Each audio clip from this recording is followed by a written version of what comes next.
Ah bah oui, bah forcément, comme j'avais préparé des trucs pour l'autre truc, on m'a entendu sans doute souffler comme un bœuf dans mon micro, mais on m'a pas entendu la musique. Merveilleux, l'organisation, c'est précieux. Ah là là, ah, bonsoir tout le monde. Alors oui, je suis un peu à la bourre, c'est pas grave, de toute manière, vous avez l'habitude d'aller avec moi. Du coup, ce soir, on a fait la seule 12 bulles en soirée. Pourquoi je m'entends en retour? Pourquoi je m'entends en retour? What the fuck? Pourquoi je m'entends en retour? Pourquoi je m'entends en retour?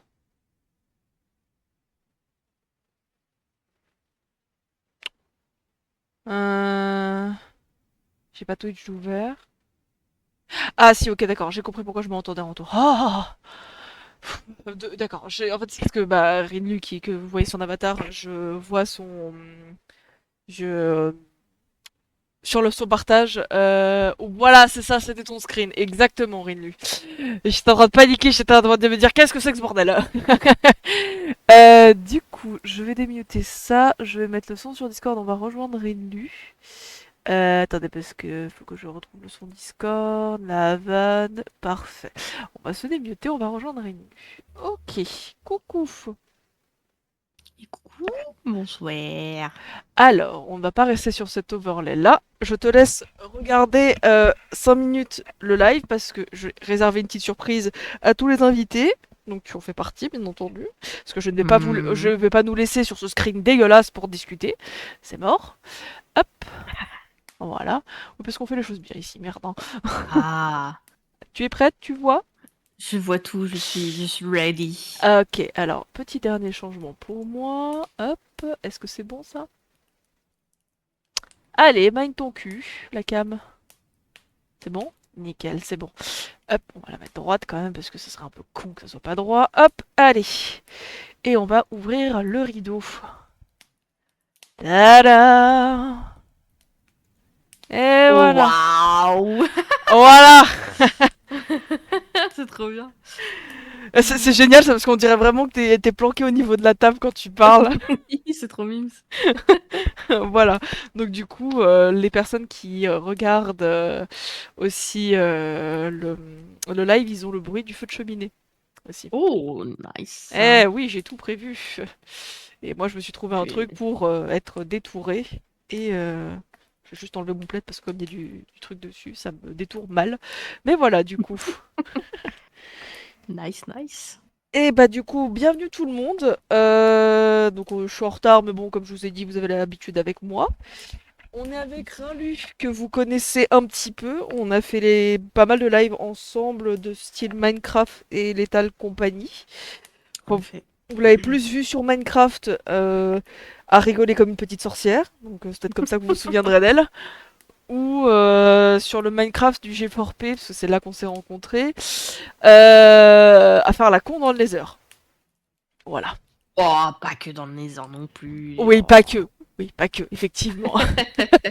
Coucou Meg, je t'en prie, installe-toi. Et du coup, comme pour tout le monde, il y a une petite interview au début. Je retrouve que c'est pas dans ma galerie, c'est dans mes notes.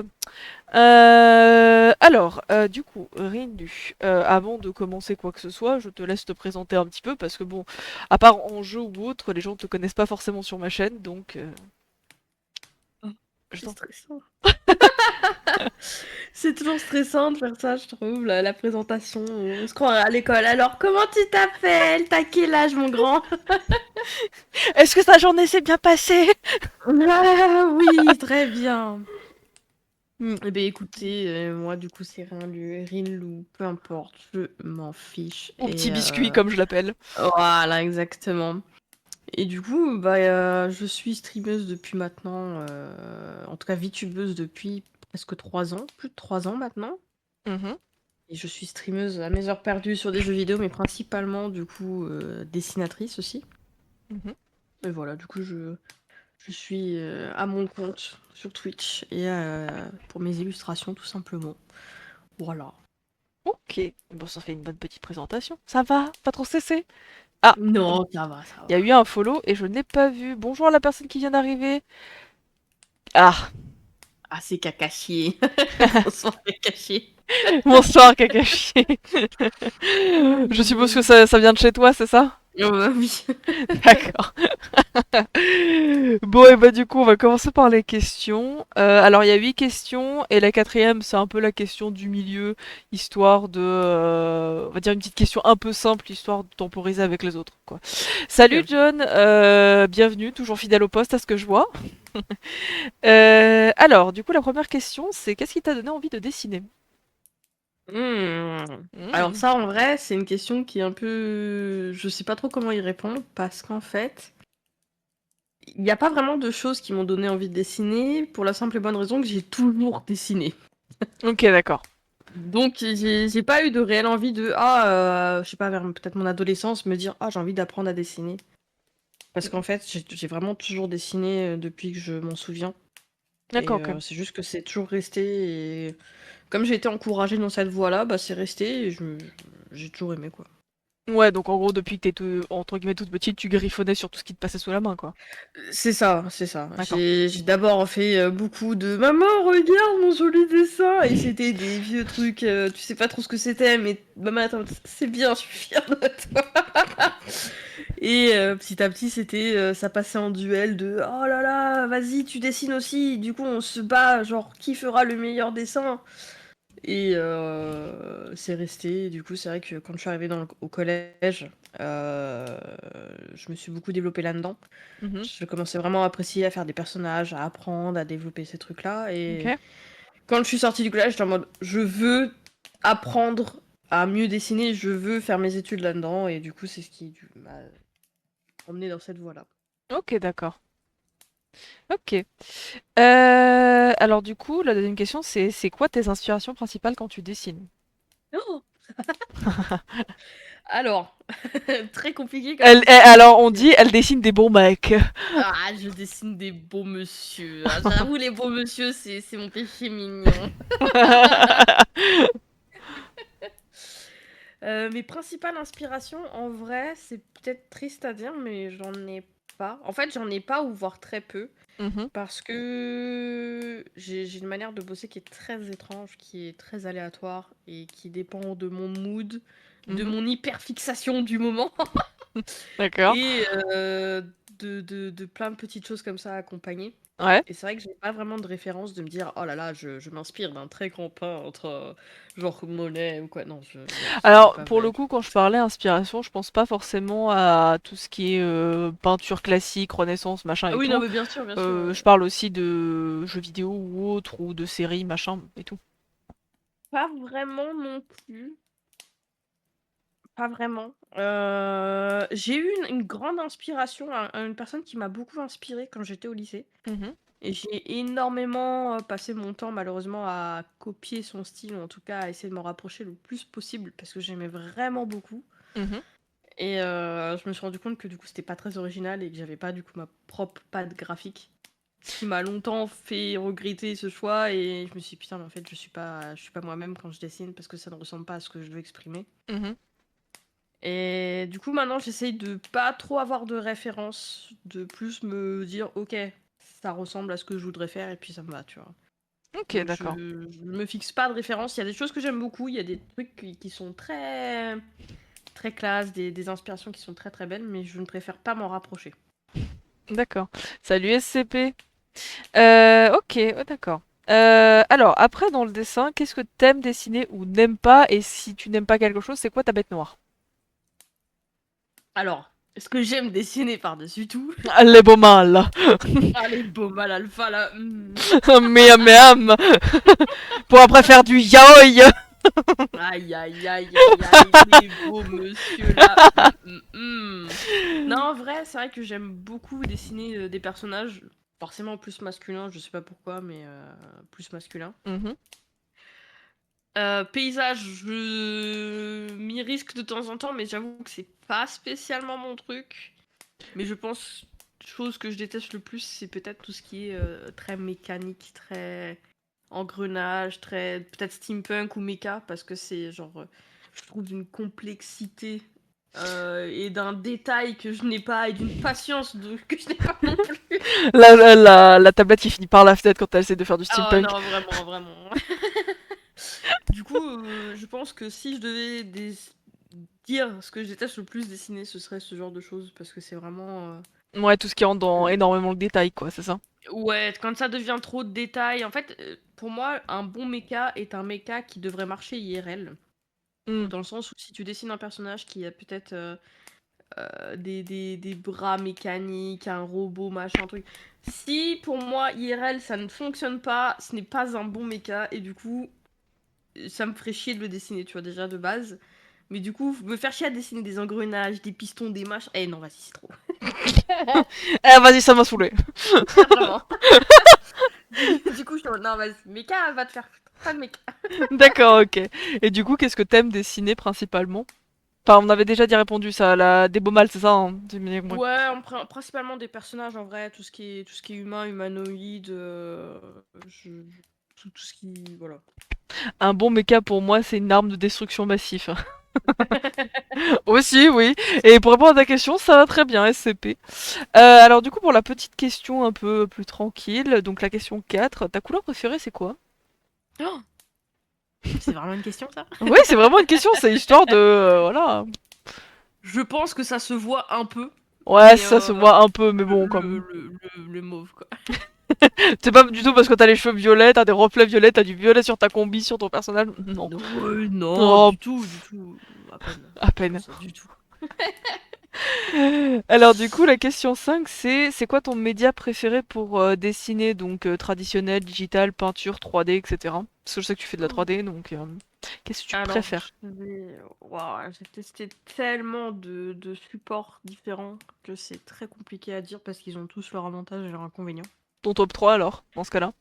Ouais, par facilité, je dirais que le principal c'est digital parce que je ne dessine maintenant plus que là-dessus. Mhm. Et techniquement, la 3D c'est aussi du digital, donc je vais rester sur le digital. Mais c'est vrai que pour avoir fait énormément de choses aussi, tout ce qui est peinture, sculpture, je touche à tout niveau artistique, je touche à énormément de choses et c'est vrai que j'aime tout. Peut-être le truc que j'aime le moins, ce serait tout ce qui touche au support, on va dire IRL, tout ce qui est peut-être du fusain, de l'aquarelle, Ouais, tout ce qui tout touche au ça. traditionnel, quoi, c'est ça? Ouais, tradi, en fait c'est compliqué parce que tradi, j'ai beau avoir eu des cours et pratiqué, Mhm. je trouve que pour avoir un beau tradi, surtout par exemple l'aquarelle et le fusain qui sont des techniques extrêmement dures à maîtriser, Ouais, j'aime pas parce que c'est complexe et que j'ai pas le temps d'apprendre. Mais c'est je extrêmement comprends. beau. Mais voilà. Ok, mais je comprends, ouais, je comprends. C'est vrai que le traditionnel, faut bosser longtemps pour arriver à un résultat satisfaisant et c'est des heures et des heures à plancher sur des pages blanches et des fois avoir envie de jeter ton carnet par la fenêtre, hein. Autant que ta tablette graphique d'ailleurs. Ouais, bah ouais, en fait, c'est vrai que le digital, alors il y en a qui vont dire le digital, l'ordi t'aide. Non, l'ordi n'aide pas. C'est juste que Non, techniquement, et les logiciels n'aident pas non plus des fois, hein. Non, les logiciels n'aident pas, mais c'est vrai que tu as cette facilité de dire bon, bah j'ai un stylo, une tablette et je peux littéralement faire tous les styles graphiques du monde. C'est-à-dire que je peux faire de l'aquarelle si ça me chante, je peux faire du fusain si ça me chante. Je vais pas être obligé d'acheter du matos, me faire chier à apprendre à le maîtriser parce que bah voilà, j'ai juste ma tablette et mon crayon et ça marche, tu vois. Oui, voilà, dans une tablette, tu claques un billet, dans du traditionnel, tu claques pas qu'un billet. Tu claques un SMIC. Voilà. Bah ouais, et puis enfin je veux dire par exemple l'aquarelle à maîtriser c'est extrêmement dur parce que du coup c'est l'humidité de ton pinceau, c'est le pigment, comment tu l'utilises, etc. Enfin c'est Ta feuille aussi. super dur quoi. Ouais voilà la feuille, faut pas qu'elle soit trop imbibée, faut qu'elle soit assez épaisse. Enfin, c'est un bordel sans nom quoi. Donc C'est vrai que le traditionnel, quand c'est pas quelque chose que t'as commencé en premier, ouais. y aller déjà tout court, c'est compliqué. Mais quand c'est pas ton truc de enfin, que c'est pas le premier truc que t'as touché, c'est chiant, oui, Bah à part si tu fais vraiment du tradi crayon de papier et basta, tu vois là oui Oui. c'est le classique. Je crois que le chat derrière est en train de jouer avec mes plantes, je vais péter un plomb. Ah, Croc est en train de bouffer tes plantes encore. Ouais, elle a réussi à retrouver comment m'emmerder. Moi j'en ai une autre, elle s'est planquée derrière ma tour et j'aime pas quand elle fait ça parce qu'une fois sur deux ça fait bouger mon câble de d'internet et du coup ça me déconnecte d'internet et du coup ça coupe le live. Oh, c'est bien ça, on aime aussi, dis Mais bah donc. oui, hein. Moi aussi j'ai une petite Aïe, sorcière sous le bureau. Alors aïe, du aïe. coup pour la sixième question, c'est est-ce que un jour t'aimerais être publié, que ce soit en BD, manga, artbook, ce genre de choses quoi. Faire des illus en fait pour être publié. Euh, Alors, manga, à l'époque, oui, c'était un peu un espèce de rêve de collégienne que j'ai eu. Mhm. Et je me suis rendu compte que c'était long, c'était dur, et que je n'avais pas la patience. Ça a le mérite d'être honnête. Voilà, du coup, je me suis dit, ce n'est pas un projet qui est pour moi. En tout cas, pas pour l'instant, et certainement pas plus tard, parce que je n'en ai vraiment pas l'envie. Mhm.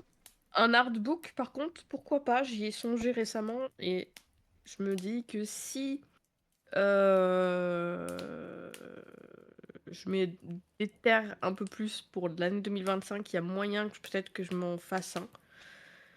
En tout cas, j'aimerais bien en faire un. Mhm. Et pourquoi pas, ouais, peut-être un jour dépasser peut-être, enfin pas mondialement, mais au moins l'international et putain, et avoir des affiches quelque part, avoir une banderole quelque part, je sais pas, apparaître dans un grand jeu ou sur une affiche d'une série, enfin tu sais, genre un truc un peu stylé comme ça, ouais, j'avoue, ce serait cool. Un petit dream qui s'accomplirait. Je comprends. Alors, on a SCP qui pose comme question sur le chat.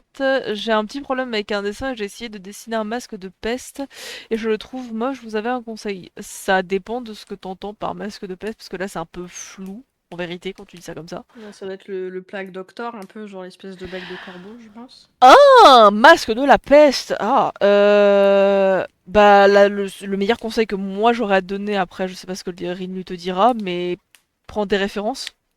Ouais, très clairement. Va sur Pinterest ou sur Google Images et trouve des références, mets masque médecin de la peste et essaye de trouver des trucs qui sont plus proches des médecins de la peste qu'on voit originels, enfin d'habitude, et pas forcément des trucs qui sont ultra modifiés parce que bah aujourd'hui les masques de médecins de la peste sont repris dans certains univers comme bah, le steampunk de ce que disait Rinlu, etc. Donc ils sont très chargés et très Mhm. complexes pour pas grand chose, alors qu'un médecin, un masque de médecin de la peste, grosso modo ça a la gueule d'un corbeau, hein, avec des guillemets, hein. Grosso merdo, Oui, ça a la oui. gueule d'un corbeau. Là, c'est, tu fais deux grosses loupes au niveau des yeux et tu fais un bec allongé, quoi.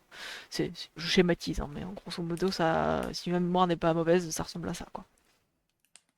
Voilà. Mais oui, le principal, c'est les références.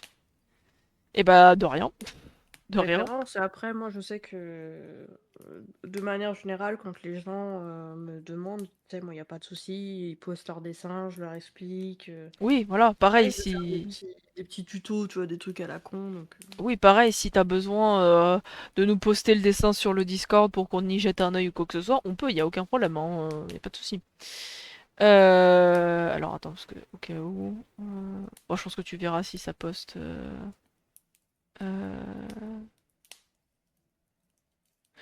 Euh, hop. Alors donc du coup, pour la septième question, est-ce que, parce que je sais pas si tu en fais, enfin, il me semble que oui.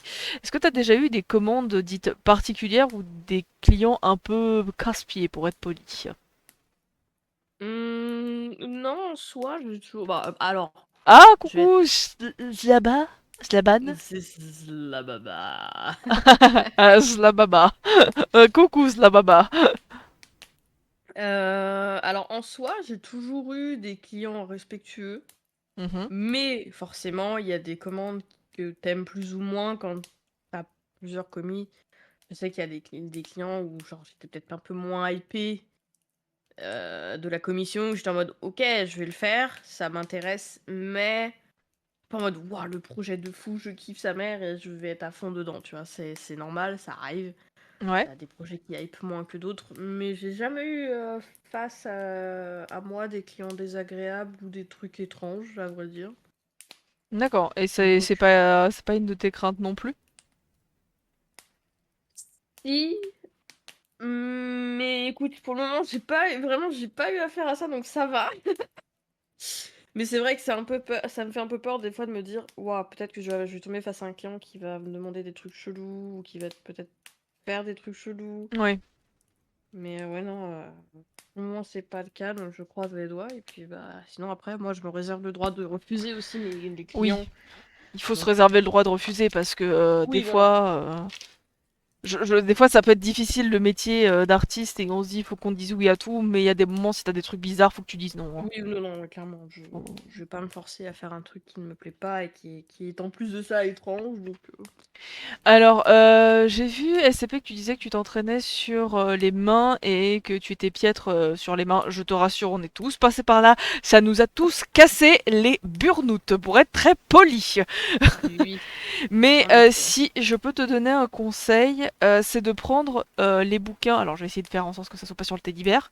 Voilà, c'est de prendre ces bouquins-là. Qui sont toute une collection, enfin c'est la collection Morpho de Michael Loricella. Et bah, dedans, t'as le bouquin de base, t'as pour faire les pieds, les formes synthétiques, les formes articulaires, la graisse, ça aide, et squelette et repères osseux, et donc mains et pieds. Donc si ça t'intéresse à l'occasion de te pencher sur ça, c'est des bouquins qui sont super intéressants et qui sont très bons pour l'anatomie, parce que c'est quelque chose par lequel on est tous passés et qui nous a tous cassé les burnes aussi. Mm. L'anatomie, Bien. un plaisir. Ah bah, Voilà. l'anatomie, j'en ai bouffé beaucoup. Ah bah, comme tout le monde, je pense. On en a tous bouffé énormément et je crois qu'au bout d'un moment, ça nous a tous cassé les pieds. Ah bah oui, non, clairement. Bah, en fait, ce qui s'est passé, c'est que quand j'étais en école de 3D, Mhm. la première année, on avait un professeur qui était extrêmement gentil, mais qui du coup n'avait absolument pas d'autorité. On a Ah, passé littéralement 6 mois sur l'anatomie et les muscles du corps humain. ouf, ça fait Et du beaucoup. coup, il a dit, tant que vous n'apprenez pas et qu'on ne passe pas à autre chose, on fera un contrôle tous les jours jusqu'à ce que vous ayez au moins 10 de moyenne. Tous. Ah oui. Voilà. Du coup, on a bouffé des muscles, des muscles, des muscles, des muscles, des muscles, des muscles, sauf que ça passait toujours pas. Du coup, il a dit, bah, vous savez quoi? On va prendre un modèle de nu et on va dessiner du nu. Voilà. Ah, Tout simplement. ah bah oui, à des moments, oui. Au début, c'était radical. Voilà, on a eu un monsieur qui s'est tiré à poil devant nous et qu'on a vu des zones qu'on aurait préféré ne pas connaître. Ah bah là, l'anatomie du corps humain, tu la connais bien bien bien, hein. Ah non, du coup, on s'est tapé pendant un an du muscle et du corps humain. C'était. Voilà quoi. Mais si tu veux SCP, je sais pas si t'es sur le Discord, mais je renoterai le nom de la collection, comme ça tu l'auras sous la patte. Ouais, tu m'étonnes. Mais du coup, ça fait pas trop bizarre d'avoir un modèle bas à nu devant soi, justement? Si, si, si, si, si, si. Parce que c'est vrai que. En fait, nous, forcément, enfin, t'es ado, t'es genre jeune adulte, tu vois. Genre, j'avais quoi euh, Putain, j'avais quel âge? J'avais 19 20 ans. Tu vois, enfin, Oui, t'es ouais. jeune quand même, tu vois. T'es vraiment genre une sortie d'adolescence. Et on était tous un peu dans cet âge-là, et du coup, c'était le haha, le monsieur il est tout nu, tu vois. Hmm. Sauf que c'est un mec qui est là pour ça, qui est un pro, et du coup, tu te dis, bah ouais, faut pas rigoler de lui parce que c'est. Enfin, en fait, on se moque pas de lui, mais tu sais, c'est ce moment un peu gênant de. Ouais, mais il va se mettre un poil. Oui, oui, oui, bah Du coup, oui. bah, tu rigoles de gêne, mais tu t'es pas en mode tu te moques de la personne, mais t'es juste en train d'un peu de rigoler, de. J'extériorise. Alors, mec dit le début de la passion de dessiner des mecs musculeux. Il n'était pas si musclé que ça, de souvenir ce monsieur, donc non, ça ne vient pas de là. Je sais pas d'où ça sort cette frustration de dessiner que des mecs musclés, genre. Oui, j'allais justement te poser la question d'où ça vient cette passion de dessiner des barras. Non, alors, je dessine pas des baras en vrai, parce que Ouais, je parce me suis que jamais des dit. barras c'est encore autre chose, hein. Ouais, ouais, c'est extrêmement musclé les baras. Mais Ouais. non, non, je pense que ça vient surtout d'une espèce de. Je sais pas, je trouve ça beau. Tu vois, genre, je trouve Hmm. que le corps humain, en général, c'est beau et je sais pas. Du coup, je me dis, ok, vas-y, je dessine parce que c'est trop stylé et que c'est satisfaisant. Je suis assez d'accord avec toi. Je suis assez d'accord avec toi, en vrai. Eh ben écoute, pour la dernière question, c'est quoi ton film d'animation préféré? Ah! Là, je ne cherche même pas, genre, c'est direct. Film d'animation préféré, c'est Oui. Spider-Verse. Le dernier qui est sorti avec Mike Ouais, Morales. le 2, ouais, le 2. Miles D'accord. Morales, le 2, précisément. Ok. Ah oui, d'accord, ok. Et qu'est-ce qui t'a autant plu dans ce film d'animation? Mais en fait, je suis extrêmement critique sur les films de manière générale. Mhm, Du coup, dû à mes études, parce qu'on a du coup appris à faire énormément de choses en 3D, à écrire un scénario, à comprendre les mouvements de caméra, les jeux de lumière. Enfin, mhm. on a étudié tous ces trucs-là, on en a bouffé, on s'est étudié des films et des films et des films. Ouais. Et c'est vrai que du coup, maintenant, je suis très frustrée par rapport aux films qui peuvent sortir parce que je me dis bah, qu'il y a plein de choses qui ne sont pas respectées ou qui sont peut-être pas bien faites ou voire à améliorer. Et quand j'ai vu Spider-Verse, en fait, il m'a pris par le callback, il m'a foutu deux tartes, il m'a dit maintenant tu t'assois, tu te tais et tu regardes. Et je suis en mode, d'accord, pas de soucis, Y a pas de problème, je ferme ma gueule. je dis plus rien. Et en fait, c'est une claque. Déjà, même le 1, hein, mais c'est une claque cinématographique énorme de déjà d'avoir renversé ce truc de Disney, c'est joli, et puis machin. Voilà, c'est ta gueule, on n'est pas obligé de tous faire du Disney pour que ce soit beau. Non, et puis surtout, Disney, ils ont du mal à se réinventer aussi, je trouve. Ouais, en plus. Enfin, je veux dire, même si c'est un Spider-Man, que techniquement c'est l'histoire d'un super-héros et que c'est hyper classique, bah je trouve qu'ils l'ont quand même super bien amené. Les persos sont bien écrits, les musiques sont incroyables, les jeux de lumière sont incroyables, les caméras sont incroyables. Toutes les intentions derrière, les espèces de fusils de Tchekhov qu'ils ont positionnés pour le 2 qui sont hyper bien foutus et bien amenés. Mhm. Enfin, tout est bien foutu dans ce putain de film, et genre, je reviens pas à quel point c'est une masterclass de. Y a rien qui est gâché. Genre, y a pas une scène où tu dis. Tu vois. Ok, Et c'est d'accord. vraiment ce ressenti du film qui. Y a rien que je déteste. Voilà, je peux pas détester une seule seconde de ce putain de film. D'accord. Alors, on dit pour en avoir dessiné pour un projet, c'est fun en vrai de dessiner des hommes sans vêtements. Oui, certes. Là-bas, il dit que tu l'as revu beaucoup de fois ce film. En même temps, c'est une perf artistique de malade Spire. Oui, je suis Ouais, assez vraiment. d'accord. Petite question, du coup, les enfants, Ame et Yuki, les enfants loups, je l'aime beaucoup ce film personnellement. Je l'ai pas vu, malheureusement. Le mec qui dit, elle a dû s'étouffer sur Wish. Alors. Alors, En fait, c'est simple, je crois que. Attends, y a quoi comme film Disney récent là? euh, pour te dire à quel point ça m'a marqué. Parce qu'en vrai, si là on devait faire une liste des Disney récents qui sont regardables, il n'y en a aucun. Je suis désolée, il y en a peut-être beaucoup qui les aiment, mais je vais leur chier dessus. Mais Encanto à la poubelle, Alerte Rouge à la poubelle, Lucas à la poubelle, oui, Soul à la poubelle, Wish à la poubelle. Il y a quoi d'autre là avec les deux frères lutins là qui cherchent leur père à moitié torté. Once machin chose, je crois. Ah non, c'est Enchanted, je crois, une connerie du genre, il me semble. Ouais, je sais plus ce que c'est, mais ça c'est pareil, c'est à la poubelle. J'aurais rien à regarder de ce film. En avant, oui, c'est ça. C'est vraiment tous ces films-là, mais genre, mais jetez-moi ces merdes. Genre, c'est quoi ça, quoi? Y a rien. Bah, mais Y a rien. en vrai, je me dis, peut-être que du coup, la série Arcane a dû te plaire, du coup. Ah oui, oui, énormément. C'est clair que là, j'ai pris aussi une bonne tarte La, de, série- de film. les séries Arcane, c'est sûr que, bah, ça, c'est un truc que je dis régulièrement. On peut ne pas aimer Arcane, mais on doit reconnaître que, artistiquement parlant, c'est une série de malades. Ah ouais, non, c'est un truc de fou. Ouais, Oui, ouais. oui, bien sûr. C'est tellement une série de malades que j'ai demandé comme cadeau d'anniversaire, enfin comme cadeau de Noël, l'artbook. Et vais le recevoir aussi. Voilà, je te laisse voir sur le live. Je l'ai déjà. Ah oui, d'accord. Pas mal, Je pas l'ai reçu en mal. avance, je l'ai un peu feuilleté. Et, c'est, Ah oui, bravo, bravo. c'est du bon, c'est du petit lait. Ah, j'ai ma modératrice qui pleure par rapport à Encanto. Ouais, désolé, désolé, désolé. Après, en Kantoro, si tu veux, je peux te le dire. C'est peut-être le moins pire de tous ceux que j'ai cités, vraiment. Parce que il n'y a pas tant de choses mauvaises dedans, c'est juste que je le trouve très maladroit comme film. Il aurait pu tellement être meilleur et être un vrai bon Disney.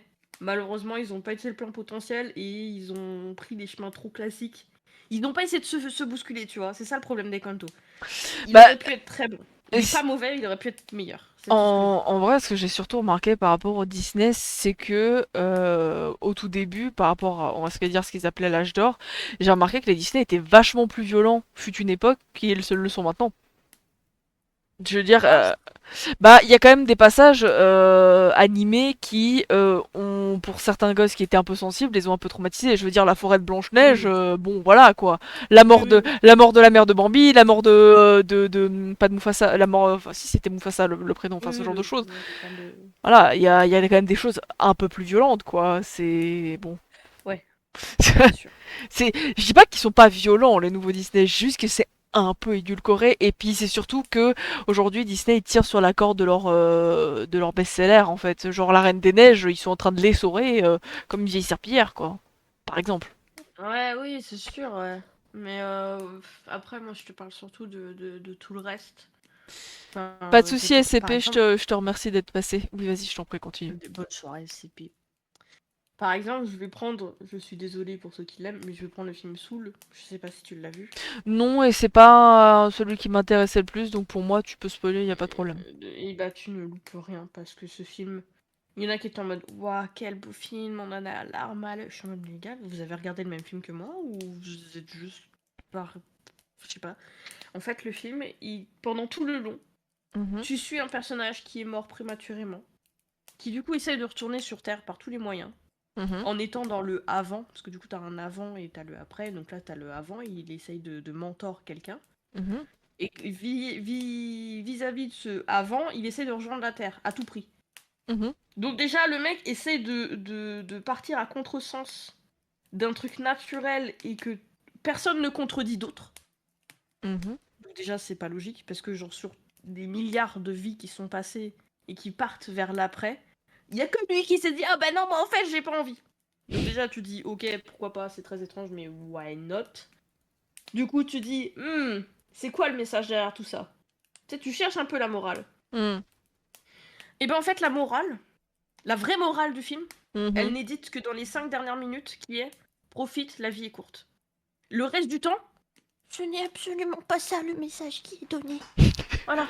Voilà, tu regardes un film, la morale ne change les 5 dernières minutes. En mode, mais j'ai pas compris, on n'a pas regardé le bon film là en fait. C'est du foutage de gueule. Ils essayent de te faire donner, de te donner une morale qui n'a aucun putain de rapport. Je suis en mode, ok, le film est nul, le film ne sert à rien. Il essaye de te donner des conseils et de te donner une morale, mais en fait, il se chie dessus lui-même et il contredit ce qu'il fait. Je suis en mode, ce film ne sert à rien. Voilà, désolé, je suis aigrie, mais Alors j'ai ma modératrice qui dit attends, faut que je vienne débattre. Bah vas-y, écoute, viens. Hein. Tu dis comment bonjour au live. quelque chose ça se fera. Tu dis bonjour ma pupuche. Miaou. Tu veux te barrer, hein. Allez, vas-y, file. Je viens de débattre. Elle vient découdre. Bonsoir. Elle vient découdre. Non, mais c'est juste que moi aussi j'ai du sel à lancer sur Saul, donc j'en profite. Non, mais comment t'expliquer que le gars, t'imagines, t'as ton rêve de toujours qui s'accomplit, et la seule réaction que t'as, c'est mais. Alors que t'as décidé de casser tout l'écosystème de la vie et de la Ah, mort vraiment, pour y arriver littéralement. à ton truc. Littéralement. Ouais, non, l'idée de base, en fait, c'est un peu comme s'ils avaient décidé de dire c'est quoi ton sens à la vie, en fait. Et dans sa tête, le sens de sa vie, c'est simplement que tu es né et programmé pour une seule chose et il faut que tu arrives à ce but. Et quand il arrive au but, il n'est pas plus satisfait que ça. Oui. Déjà, c'est un peu comme si tu gagnais le prix Nobel et tu disais bah, ça me fait rien. Voilà, c'est nul. Ouais, c'est ça, en fait. Et du Ouais. coup, c'est cette morale-là que t'as durant genre 1h30 de film. Et en fait, finalement, une fois que le mec a accompli ce truc-là, le message qu'il te donne, c'est bah en fait, profite, la vie est courte.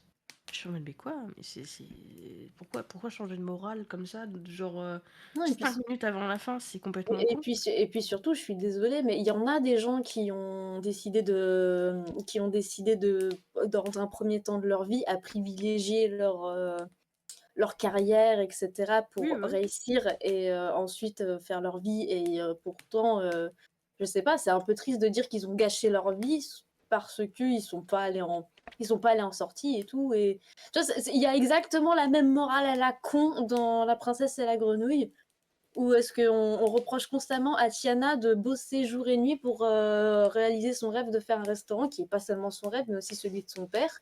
Un énorme hommage pour qu'elle puisse réussir dans la vie, et surtout vu sa condition sociale, parce que oui, la condition sociale de Tiana est expliquée, donc ça sort pas de nulle part. Mais on lui reproche constamment de pas s'amuser. Mais elle doit travailler 2 fois plus en tant que fille. En tant que filles qui doivent sûrement venir d'esclaves qui ont été relâchés, etc. Donc oui, elle doit faire 3 fois plus d'efforts que d'autres, quoi. Mais au final, on lui explique que, bah, en fait, non, non, non, faut tout sacrifier pour un gars, c'est pas grave. Le classique Disney de tu es une femme, ta vie est forcément menée par celle d'un homme. Bah, ça c'est con en fait. C'est à partir du moment elle comprend soi-disant que son rêve n'aurait aucun sens sans Naveen, à partir de là c'est mort, quoi. Ouais, Donc, non, ouais. voilà. Franchement, Mais c'est voilà, mais c'est vrai que les morales Disney, de toute façon les Disney, les meilleurs dessins animés, que ce soit visuellement ou niveau moral, ça a jamais été les plus populaires. Genre La planète au trésor et Tarzan, c'est de loin les meilleurs. Ouais. Et Tarzan, il y a quand même la scène, elle était tellement subtile que je ne l'avais même pas vue à l'époque. Oui, tiens la liane avec ses fesses. De quoi? De quoi? Il tirait quoi? Parce qu'il y a une scène Ah. où tu le vois se balader de branche en branche avec les lianes, mais il tient Jeanne dans ses bras, du coup tu te dis, mais la liane, il la tient comment? Ah oui, mais c'est vrai que... C'est vrai que non, j'ai pas fait attention. Non, non, c'est la scène de fin avec Clayton. Quand j'étais petite, j'avais jamais fait attention à ce qui est l'ombre de Clayton contre le rocher, pendu aux lianes. Je l'ai remarqué que plus tard, en fait, et j'avoue que c'est du génie, de deux, mais putain, mais une fois que tu le remarques, mais t'as un choc. Ah ouais, il y a des trucs comme ça où tu dis, ah ouais, d'accord. J'ai jamais été aussi choquée par une mort dans Disney que celle-là. Et C'est pourtant, vrai on qu'elle est ne la voit discrète, quoi, pas. elle est très suggérée, elle est pas Voilà, implicite. alors que les autres, ils tombent tous dans un trou et puis c'est bon, il n'y a plus personne. Et puis il y a Star Wars qui y arrive et qui dit non, ça ne tue personne de tomber dans un trou, même si t'es électrocuté ou coupé en deux. Nice. Bah, après, Ah, dans la mort tombée et qu'on voit pas, il y a aussi eu celle de la méchante reine où t'as ces putains de vautours avec ce regard en mode ça y est, elle est tombée en bas. Dîner gratuit. oui, bah on la voit tomber, mine de rien. Mais... On la Je voit sais tomber, mais pas, on la voit pas en bas, c'est ça que je veux dire. On voit juste les vautours qui ouais. sont en mode chair fraîche. Ouais, ou encore, bah, toujours dans Tarzan, on voit à peine les parents de Tarzan à moitié bouffés dans un coin de la pièce. Mais on voit principalement le sang et on a beau pas voir complètement les corps, on se rend compte à quel point c'est violent, tu vois. Et juste la suggestion du truc, c'est incroyable et c'est bien plus impactant que de voir, je sais pas, je sais pas, voir Gaston mourir. Lui, on s'en fout, En même temps, Gaston s'en qu'il bat un peu la crève. race. Hein. C'est bon. Clairement. Mais ouais, après, je sais pas. Je crois que peut-être que les plus belles performances artistiques d'animation, ça reste Fantasia, mais je suis pas certain. J'ai vraiment jamais regardé Fantasia, c'était un truc qui était trop... À l'époque, déjà pour moi, il était vieux, et du coup maintenant, je veux pas me lancer dedans. Bah, moi j'ai grandi avec Fantasia 2000 et bah, j'avoue que ça a dû être ça, le fait que je devais absolument mettre des images ou dans ma tête à de la musique et je trouvais ça extrêmement cool. Puis c'était assez imaginatif, hein, de ce que ça pouvait inspirer si on oublie un peu l'apprenti sorcier Oui, c'est ça. ou l'autre truc comme ça. Genre le truc avec les papillons de papier ou les baleines le baleineau qui cherche sa maman et qui au final ça fait salut, salut, salut, merci pour le poisson. Bon voilà, je suis venue débattre Disney, désolée, j'étais obligée. Je vous laisse à votre entretien. Salut les filles. Salut mec, merci. Et ben bien, genre le macam, quelle connerie ça. Ah, bah bravo. Ouais, je suis pas douée. Voilà, c'est bon. Hop. Et bah écoute, bah, la dernière question c'était justement sur l'animation, donc on va pouvoir passer à à la lecture. Et puis bah voilà, à moins que d'autres personnes ont des questions ou autre, ou si toi t'as une question, voilà. Tout ce que je peux dire, c'est que le film que je déteste le plus au monde s'appelle Belle. Voilà. Tu tentes de trigger tes viewers qui sont là ou quoi? Ah oui. Celui que ça trigger n'est pas là. Mais Il va se non, c'est sentir vraiment. appelé. Ah, vraiment. Ah, c'est un film que j'aime vraiment pas. C'est simple, il y a tous les défauts du monde, je pense, dedans. Et si je pouvais donner un film, c'est celui-là. Bon, après, il y en a plein d'autres. Là-bas il dit on a l'habitude avec Renly. Ah, vraiment. Ah, C'est- s'il y a un autre que Belle, ça serait quoi? Belle, le film d'animation japonais qui se passe sur VRChat. Ouais, exactement. C'est, je pense, pire bouse qui a pu être créé sur cette planète. Après, qu'est-ce qu'il peut y avoir d'autre de films bien nuls là?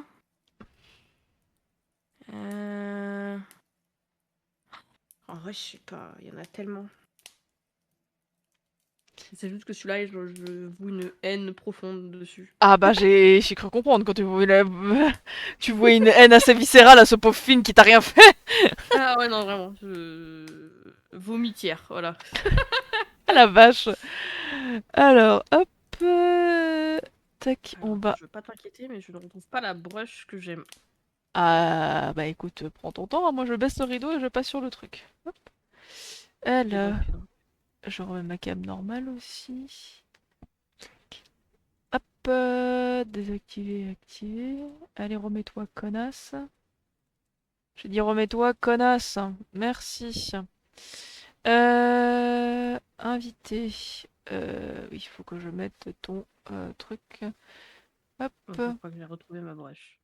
Et bah nickel. Ça c'est le temps que je termine. Hop. On va faire le petit truc. Voilà. Meg, est-ce que tu peux me verrer le dernier qui vient d'arriver, s'il te plaît? Le substitut certificate blabla. Ne cliquez pas sur les liens, les gens, s'il vous plaît. Il ne faut pas. Oh, j'ai cliqué dessus déjà, je fais comment? Eh bah, je pense qu'il faut te démerder avec possiblement le problème que tu auras dans ton PC plus tard. Hop, tac. Voilà, je te remets sur ton petit fauteuil. Ah, parce que j'accueille bien les gens, hein. Voilà. Hop, et normalement, ça devrait être bon. Et il faut juste que je remette le live. Tac, en plein écran. Et normalement... Voilà, parfait. Normalement, on voit bien quand tu dessines. C'est nickel. Hop. Je vais peut-être changer de place, c'est trigger warning. Ah, c'est bon, ok. T'as déplacé le canvas, c'est nickel. Merci Meg, parfait pour avoir Milo sur Mars, vraiment pas beau et pas ouf. Milo sur Mars? What? Je connais même pas. Et alors là, tu viens de me parler dans une langue inconnue, ma vieille. Hop, on va changer la musique pour mettre un petit salon cosy. Voilà, petit jazz cosy. Hop. Et je te laisse te muter, Finu, du coup. Oui, pardon. T'inquiète. Hop, et si tu veux prendre une pause à un moment, t'hésites pas, hein. Ouais, t'inquiète, t'inquiète. Hop. Et du coup, nous, on est reparti pour la suite. Hop. Est-ce que tu veux un résumé de ce qui s'est passé ou pas? Oui. Alors, en gros, déjà, le résumé de base qui est en épinglé, c'est le résumé du bouquin que Meg a fait. Mais en gros, c'est l'histoire de deux sœurs qui ne se sont pas vues depuis 30 ans et qui vont se retrouver pour la mort de leur mère. Parce que l'une est une sorcière, l'autre est une passeuse, enfin une chasseuse de fantômes. Et il y a tellement de questions et de réponses par rapport à leur enfance qu'elles veulent résoudre que elles décident d'aller chercher le fantôme de leur mère. Sauf que manque de bol, le fantôme de leur mère a disparu. Donc du coup, c'est après 30 ans de long silence que ces deux sœurs vont essayer euh, de d'avoir une cohésion et d'essayer d'être ensemble pour retrouver le fantôme de leur mère, sauf que ça va être un peu compliqué. Mhm. Oui, t'as très bien fait, mec. En général, Twitch les banne très rapidement après ça. Mais merci, c'est bien. Et donc, du coup, là, on en est dans l'histoire où les deux sœurs, donc l'une s'appelle Félicité, l'autre s'appelle Agonie. Oui, bah, c'est la mère qui les a nommés comme ça. La mère qui s'appelle Carmine. Et du coup, là, on en est dans l'histoire où Félicité bah, a retrouvé le cadavre de sa mère, a retrouvé sa sœur aussi. Et là, elles essayent, elles viennent tout juste de rentrer dans l'ancienne bergerie où elles sont nées. Je vais y venir juste après, mec, t'inquiète pas. Elles viennent de rentrer tout juste dans la bergerie où sont nées. Et donc Agonie, qui est du coup appelée Egonia dans le bouquin plutôt. Donc Egonia a trouvé le journal intime de sa mère, sauf que bah elle s'est rendue compte que la vie que Carmine parlait dedans n'était pas la vie qu'elle avait vécue avec ses deux filles, mais une autre vie. Et elle a fait dissoudre, sans le vouloir, le, le journal. Parce que Egonia, en fait, son pouvoir, c'est que quand elle parle, elle a des papillons qui sortent de sa bouche, et ces papillons-là, tout ce qu'ils touchent pourrissent, et elle, tout ce qu'elle mange pourrait instantanément dans sa gorge. Voilà. Mhm. Et sa salive plante des plantes monstrueuses qui n'existent pas forcément. Voilà. Et Félicité peut voir les fantômes, et peut les faire passer à l'autre monde. Et dans l'histoire, en gros, c'est que si tu ne veux pas devenir un fantôme, au moment de ta mort, ferme ta gueule. Voilà. Parce que en Attends, gros, quoi? bah en gros, grosso modo, dans le bouquin, c'est si si tu veux, enfin si tu ne peux pas devenir un fantôme, ne dis rien. Au moment où tu vas mourir, ou finis ta phrase. Voilà, faut que tu finisses ta phrase. Faut pas que tu partes en laissant quelque chose en suspens, parce que si tu laisses quelque chose en suspens, faut que quelqu'un vienne finir ce que tu as commencé à dire pour le transmettre à la personne en question. Oh ouais. Voilà. D'accord. Salut Tony, je t'en prie, installe-toi. Donc du coup voilà, là on en était au moment où les deux jeunes sœurs, enfin les deux jeunes sœurs, les deux sœurs se sont retrouvées après la mort de leur mère, et ça fait 30 ans qu'elles ne se sont pas vues. Voilà. Et du coup le narrateur nous parle à nous, parce qu'en gros on est rentré dans la boutique pour pouvoir prendre un... parce qu'on était en mode balade, et on a rencontré ce type qui nous raconte l'histoire des deux sœurs. Voilà. D'accord. Voilà. Ah ah. Non mais c'est sympa comme histoire après, hein. Oui, oui, oui. Non mais faut me croire, c'est sympa comme histoire. Euh, alors, donc du coup, à nouveau, les chapitres ne sont pas numérotés, ils ont des prénoms, donc je dirai à chaque fois le prénom du chapitre avant de commencer à lire, évidemment. Sans reflet dans les ruines. Félicité s'est assise. Je ne savais même pas que maman tenait un journal. Elle prononce ces mots sur un ton plus blessé que prévu. Pour reprendre contenance, elle dit: Voilà, tu as détruit ce qui restait de la vie de maman, et vu de tes yeux qu'elle est morte, tu peux retourner d'où tu viens, elle ne va pas se réveiller. Je ne suis pas là pour ça. C'est ce que tu attendais, non? Sois soulagé et va-t'en. J'ai un truc à lui demander. Il aurait fallu t'y prendre plus tôt. Sa sœur, encore plus laide de près, remarque Félicité. Il faut que... Sa sœur est encore plus laide de près, remarque Félicité. Il faut que tu lui poses ma question. Il ne te répondra pas. Je m'en fous. En face, au moins une fois, elle doit parler à Carmine, pour consoler l'enfant qui continue d'errer dans l'ombre entre les poutres, l'inviter à descendre et la laisser s'endormir, enfin, auprès du feu. Félicité se relève. Elle fait le tour de la pièce, en passant la main sur les surfaces, lentement, pour rien, juste pour ne pas regarder sa sœur quand elle annonce: Je n'ai pas trouvé son fantôme. Egonia crache par terre. Une tige énorme crève le parquet, se déploie, éclot. Les pétales de la fleur s'ouvrent dans la pénombre, comme pour y déverser un peu plus de nuit. C'est vrai, tu sais que je dis la vérité. Elle n'est pas au village. Il faudrait chercher sur la montagne, partout où elle passait le troupeau. Où elle paissait le troupeau. Mais je n'y crois pas. Elle a passé sa vie ici. Il n'y a qu'un seul autre lieu où son spectre aurait pu être rappelé. Là où elle partait, l'endroit des fruits et de la pluie. La pluie? Maman allait sur la côte. Elle revenait toujours les habits humides à cause des embruns. Les haillons de la sorcière font un bruit de débris entrechoqués quand elle hausse les épaules. Je me souviens de l'odeur de la pluie, c'est tout. Et me regarde pas comme ça, je dirai pas ce que j'ai lu. Egonia veut trouver le fantôme de sa mère. Elle veut comprendre, elle veut connaître, elle veut savoir pourquoi c'est elle qu'on a sacrifiée. Mais ce qu'elle a retenu du carnet, pour l'instant, ça n'a pas beaucoup de sens. Il lui faudra d'autres indices pour en saisir le fond. Elle dira à Félicité ce qu'elle sait quand ce sera la dernière pièce, le dernier territoire de la carte qui leur montrera où aller. Pas avant. Ça lui fera les pieds à Félicité pour une fois de ne pas obtenir ce qu'elle veut pas juste parce qu'elle est Félicité. Une effluve aigre d'exaspération traverse la bergerie. L'aîné détache chaque syllabe comme pour s'adresser à un gamin particulièrement stupide. Si tu ne me dis pas où la chercher, je ne pourrai pas lui transmettre ta question. Et si je te dis ce que je sais, réplique la cadette sur le même ton, tu partiras la chercher toute seule. Félicité essaie de ne pas s'énerver. Elle essaie vraiment. Mais elle sait vraiment. Elle n'a pas oublié les explosions de sa jumelle. Mais là, face à ce bloc de mauvaise foi, il vient des envies de balancer ses talons en acier contre des surfaces dures et friables. Elle a perdu l'habitude qu'on lui résiste. Et Agonie le sait, et Agonie s'en amuse. Après une profonde inspiration, elle sort une cuillère photopréhensible de sa mallette et la tend à sa sœur. Elle veut se rendre utile? Parfait. Emporte ça sur la montagne, autour des pâturages où elle allait souvent. Si elle y est, peut-être qu'elle te suivra jusqu'ici. Rendez-vous dans 1 heure. À ce moment-là, Félicité espère encore trouver. Qu'est-ce que tu fais, petit monstre, hein? Tu joues avec un bout de papier? T'es sérieuse? Hein? Hein? Ah, moi aussi je vais te bouffer, hein.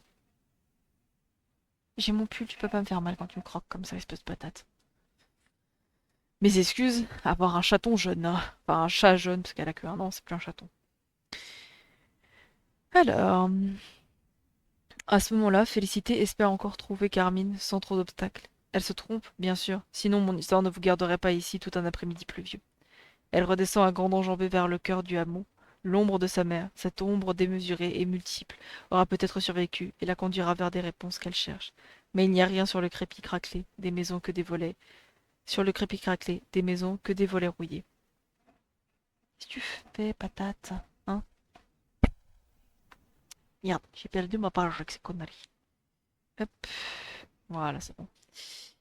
À l'approche de la grande place, la puanteur lui harponne la gorge. Les relents dégagés par la morte sont devenus plus lourds, plus visqueux sous la chaleur du midi. Ils attirent les premières mouches. Écharpe sur le nez, elle avance vers la dépouille. Maintenant qu'elle regarde mieux, elle remarque près de la tête ravagée de Carmine des bouteilles brisées. Le sang est mêlé de pastis, de limoncello et de genepi. Elle repère un tesson dans la main droite, des lacérations profondes sur le poignet gauche. Personne n'a pris la peine de monter jusqu'ici pour frapper à coups de bouteille le crâne d'une vieille dans un village abandonné. Personne d'autre n'a fini par lui taillader les bras pour aller plus vite. Il n'y avait pas d'autre voix dans le message du répondeur. Personne ne m'écoute, je voudrais, non, tu ne peux pas dire ce qui nous coûte. Bloqué à plus de 50 dans la même peau. Bloqué à plus de 50 dans la même peau étroite, on finit forcément par vouloir s'étriper. Là, c'était encore autre chose. Félicité le sang. J'ai réussi à m'échapper, j'ai réussi à sortir. Elle aperçoit, dépassant du chemisier de sa mère, 2 clés au bout d'une chaîne en or, et se dirige vers le bar de l'hydre. À l'intérieur, les étagères couvertes de poussière de publicités anciennes ont été saccagées. Des, bou- des bouteilles d'alcool brisé jonchent le sol et les banquettes. La violence de leur parfum lave un peu Félicité de celui du dehors. Derrière le comptoir, sous les yeux, elle récupère un gant de vaisselle à la texture de langue sèche et l'enfile. Puis, elle prend une grande inspiration et ressort du café en apnée. Si elle la hume encore, la puanteur du cadavre lui restera pour toujours au fond de la gorge et elle ne sentira plus jamais rien d'autre, ni les fleurs du cours salérien, ni la soca qui fume, ni le sel des galets. Alors Félicité se précipite sur la grande place et sans regarder avance sa main rose vers le cœur de Carmine. Les mouches, à peine dérangées, se posent sur le gant qu'elles prennent pour un bout de charogne inespéré, tout neuf, resté caché jusqu'alors. Sous l'habit, elle le sait, les vers commencent déjà à grouiller. Ce ne sont encore que des larves sans yeux ni pattes. Elles restent où on les a pondues. Là encore les insectes qui volent et ceux qui rampent. Félicité saisit les clés et tente de passer le collier au-dessus de la tête. Elle ne veut pas trop regarder et n'a qu'une seule main pour le faire. L'autre s'occupe de lui boucher les narines. Ses poumons cognent contre sa poitrine. Bientôt ils vont lâcher, et tant pis pour les fleurs. La soca et les galets. Elle se dépêche tant qu'elle le peut, mais sous ses doigts épais et mous, comme des saucisses crues, le bijou se dérobe. Alors, alors que son thorax est pris de spasmes qui appellent l'air, elle arrache la chaîne d'un coup sec et se replie vers le bar. Elle attend d'avoir fait 3 pas dans le café pour respirer à nouveau. Les 2 clés au bout de la chaîne ne se ressemblent pas. La première est dorée, minuscule. Sur l'anneau, un cœur est gravé. L'autre, brune et lourde, se termine par 2 dents larges comme des incisives. Un seul bâtiment, ici, a des portes assez grandes pour s'encombrer de serrures pareilles. Plus jeune, Félicité trouvait la mairie de Bégouma beaucoup trop impressionnante pour un si petit hameau. Désormais, on devine à peine la façade citron sous les coulées noires. 2 drapeaux mités pendent sur le fronton. Pour y entrer, elle doit donner 3 coups de talon dans la porte au gong grippé. Le battant cède brutalement. L'écho du dernier coup résonne sous le dôme central pendant que des oiseaux s'enfuient dans un frottement d'ailes. Dans la voûte peinte, là-haut, il ne reste que quelques lambeaux de nuages et le pied nu de la liberté. Au mur, les portraits d'anciens maires dorment sous la poussière et les fientes. Clé ou non, Félicité serait venue. L'expérience lui a appris à toujours commencer ses recherches, soit par les banques, s- lui a- Ah, j'ai un poil de chat dans la bouche. Clé ou non, Félicité serait venue. L'expérience lui a appris à toujours commencer ses recherches soit par les banques, mais sa mère n'aurait laissé aucun indice financier, soit par les archives. Celle de Bégouma aurait dû être conservée à Nice, comme toutes celles des communes de moins de 2 000 habitants. Mais bizarrement, personne aux archives départementales n'a jamais réussi à les récupérer. Les maires de Bégouma n'aimaient pas céder ce qu'ils considéraient comme leur propriété. Vous auriez voulu leur prendre un mouton malade pour l'emmener chez le vétérinaire, ils vous auraient dit pareil. Même le courrier qui devait partir, le facteur peinait à le lever. Parfois, Félicité n'a pas besoin d'aller plus loin que les archives pour s'investigation. Il suffit de trouver un hôpital de naissance, une attestation d'inscription au lycée, une quittance de loyer. Des lieux très officiels où se nouent les plus profonds souvenirs avec les regrets et les secrets qui les accompagnent. Vous-même, vous avez dû prononcer vos pires horreurs dans un couloir d'appartement ou subir vos plus terribles humiliations dans la cantine de collège. Voilà ce que traque la détective spécialiste en spectre. Les portes que l'administrative ouvre vers l'intime. Dans les certificats et les actes notariés, elle sait déceler les endroits éligibles au statut de résidence éternelle. C'est un poil de chat. Elle contourne le bureau d'accueil en pin, posé au milieu du hall comme la dernière statue d'un musée oublié. Aucun de ces tiroirs ne possède de serrure qui correspondent à l'une des dernières clés. À l'une des 2 clés. Derrière le double escalier spiral jusqu'à l'étage, les talons de la passeuse claquent sur le marbre des marches et résonnent dans tout l'édifice. Arrivée en haut, elle n'a même pas besoin de chercher la bonne porte. Une seule est fermée. La grande clé marron s'y glisse, les rouages cliquettent. Le verrou s'ouvre. Le sol de la salle des archives est couvert de miettes de peinture et de feuilles mortes. Sur 2 murs entiers, la pièce est encombrée des 2 armoires aux tiroirs carrés, échiquiers géants adossés contre les cloisons, fatigués de jouer. Leurs étiquettes affichent d'étranges codes. AB, AB HAL, AMB, BIBO, BR, CE, CH, DA. Félicité tire une des poignées au hasard. Un tiroir étroit et profond se déroule. Entre ses rails se tiennent des centaines de fiches de boue, au garde à vous, qui attendent là de servir à quelqu'un. Les plus anciennes sont jaunies, leurs bords flétris, d'autres plus blanches, reliées par grappes. Elles ne paraissent classées ni par année, ni par nom de famille. Personne n'en portait vraiment ici. On se contentait d'un prénom et d'un sobriquet. C'était bien suffisant pour se reconnaître. Dans la section CA, plusieurs prénoms occupent la rangée. Camille, Carla, Cassandra, Katrina, Catherine, Carmen, Caroline, Carole, Caroline, Carmine. Certains ne lui évoquent rien, ce qui lui semble étrange en ce pays où presque aucun nom nouveau n'existe puisqu'on y récupère ceux des tantes et des grands-mères depuis Pépin. En même temps, elle ne peut pas dire qu'elle connaissait vraiment les gens d'ici. Elle étale par terre les feuilles qui portent le nom de Carmine. Il y a des comptes rendus de conseils municipaux signés par sa mère, des listes électorales toutes menées par Carmine et un acte de mariage. Le mercredi 8 février de l'année des fortes chaleurs à 16 heures, Monsieur Germain, berger de son état, et Mademoiselle Carmine, sa fiancée, se sont présentés devant Monsieur le maire de Bégouma, Soumont, pour être unis par les liens du mariage. Sur leur assentiment et son opposition aucune, Monsieur le maire a déclaré Monsieur Germain et Mademoiselle Carmine unis par les liens du mariage. Ce mercredi-là, Félicité le sait, parce que sa mère le lui a raconté et que l'archive le confirme, la chaleur pesait comme un plein mois de mai. L'étain faisait des bourgeons mauves dont on décorait les salades et les enfants se baignaient dans le lac où fondaient les neiges. Elle met la main dans un autre tiroir sur son propre acte de naissance, signé par Mireille, la sage-femme. Sous le nom de Félicité est inscrit un mot qu'elle ne reconnaît pas, d'abord, puis elle se souvient de ce que sa jumelle a marmonné. Égonia. C'est donc de l'accoucheuse qui lui vient ce nom inventé aux accents fleuris. En plongeant la main au fond du tiroir pour vérifier qu'aucun papier n'a glissé, Félicité trouve la boîte à bijoux, et elle est cachée sous les fiches Carmen, juste à côté du compartiment Carmine. On dirait une perle vomie par une huître énorme, sa nacre traversée par des arceaux d'or noirci. La serrure centrale accueille parfaitement la seconde clé. L'intérieur tapissé de fragments de miroirs réplique 100 fois le visage de Félicité. Tous ces reflets se penchent sur le contenu du coffret, certains inquiets, d'autres curieux. Parmi les pièces d'une monnaie qui n'a plus court traîne une alliance gravée de 2 initiales, G et C. Félicité trouve aussi entre les billets marqués d'un profil qu'elle ne reconnaît pas, un papier brun, plié et déplié jusqu'à se dissoudre aux jointures. L'écriture y est pleine de déliés, de M et de N qui se ressemblent, de barres de T et de tiges de G qui s'enroulent en boucle. Dans celui-ci d'encre pâlie, mêlé d'italien et de provençal, Félicité parvient à déchiffrer. Lent de la grande gelée et de l'effondrement du col par-devant, nous, nous nous se sont présentés monsieur Gabriel, soldat de son état, et mademoiselle Carmine, aucune opposition n'ayant été manifestée, et les deux contractants étant consentants et en pleine possession de leurs moyens, nous avons scellé entre eux le lien du mariage, et samedi 9 août à 11 heures du matin, en la mairie de Bégouma-Soumont. Il fallait se lever tôt pour dérouter Félicité. Ce jour-là, elle a eu besoin de s'asseoir sur le sol fissuré des archives. Le village n'a accueilli qu'une seule Carmine, et sur ces 2 papiers, la même femme se marie. Un pigeon entre par la fenêtre dans un froissement de plumes et se pose au-dessus de l'armoire. Félicité refuse d'abord de croire ce qu'elle lit. Elle compare les 2 actes de mariage qui portent, comme décalés l'un sur l'autre, le même nom, la même signature.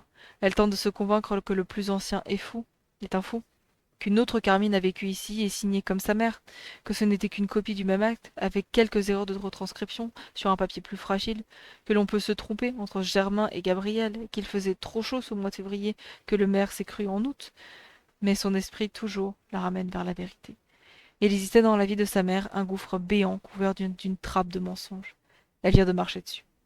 Elle repense à son dernier client et se demande un peu absurdement si elle porte sur le visage le même air d'enfant perdu. La boîte recèle encore quelques secrets. Félicité extrait un livre pas plus grand que sa main, 3 mots gravés dans le cuir. Album de photographie. Le livre craque et grince quand elle l'ouvre. Page après page cartonnée, elle découvre un univers étrange. Un monde qui lui semble familier avec ses maisons et ses géraniums, ses rues et ses volets, sans être tout à fait le sien. Sur les petites photographies nettes en noir et blanc, les modèles posent avec dignité, rare sourire, habit du dimanche. Félicité ne reconnaît aucun visage, même si certains lui évoquent vaguement quelque chose. Et pourtant, elle sait que ces instants choisis, triés hors du réel, il y a bien du vivant après et avant. Cette mère qui demande au gamin d'arrêter de jouer, ce grand frère qui pince discrètement sa sœur, ce père qui se lisse la moustache, ce bébé qui vagit, la photographie, le photographe qui rassemble et apaise ce monde comme un berger ses brebis. Mais sur l'image, il n'en reste rien, rien qu'une famille sérieuse et une moustache lissée. Tous ces instants ont été capturés ici, au village. Les façades sont encore debout, les pavés alignés. Il n'y a pas de troncs en travers des toits effondrés. Mais c'est bien ici, à côté de chaque photographie, sur le carton décoré de motifs végétaux, une main a tracé à la plume. Famille Verdier, un dimanche à Bégouma, année des olives sèches. Conseil municipal sorti de réunion hebdomadaire, année de la grande chasse au loup. Monsieur Marius, médecin en costume, et sa femme, deuxième jour d'une nouvelle année, sans catastrophe encore, après l'année des 3 noyades. Alors, hop, un instant, je vais boire un coup. Parce que ça assèche de lire. Hop, la bouteille d'eau. Bien. Là. Hop.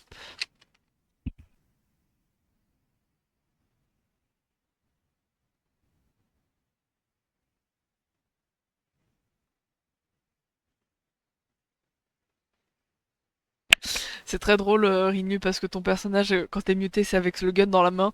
Et vu que le gun pointe dans ma direction, on dirait que tu me menaces. J'ai vu. J'avais remarqué, je me suis dit, oh putain, c'est... Ouais. Je ne lis pas parce que j'en ai envie, je lis sous la menace. Ah, vraiment. Oh la vache. Ah. Alors attends. Je vais enlever les trigger warnings parce que je pense que vous avez compris que c'était un peu trash ce qu'on pouvait lire. Ce que je lisais. Ok, hop, voilà. Hop. L'une des images arrête les yeux de Félicité. Le lavoir y est plein d'eau, de femmes et de tissus. Parmi les lavandières qui posent devant le bassin, panier de chiffon sous le bras, il y en a une, petite et menue, dont les boucles noires encadrent un visage en cœur, joues rondes et menton pointu. Mais son regard, lui, n'a rien de poupin. On le, de- on le devine féroce et amusé, d'un or acidulé sous les teintes de gris. Il semble se moquer du photographe et c'est, constate Félicité, celui de sa mère.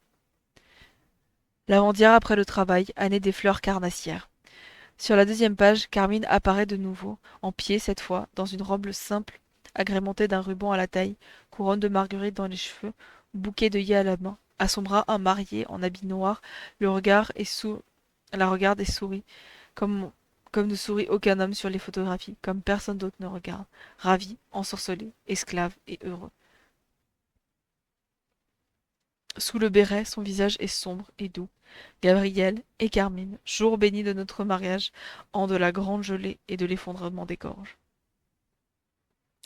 Félicité retient par le col les suppositions qui s'élancent et se bousculent sous son crâne. C'est impossible.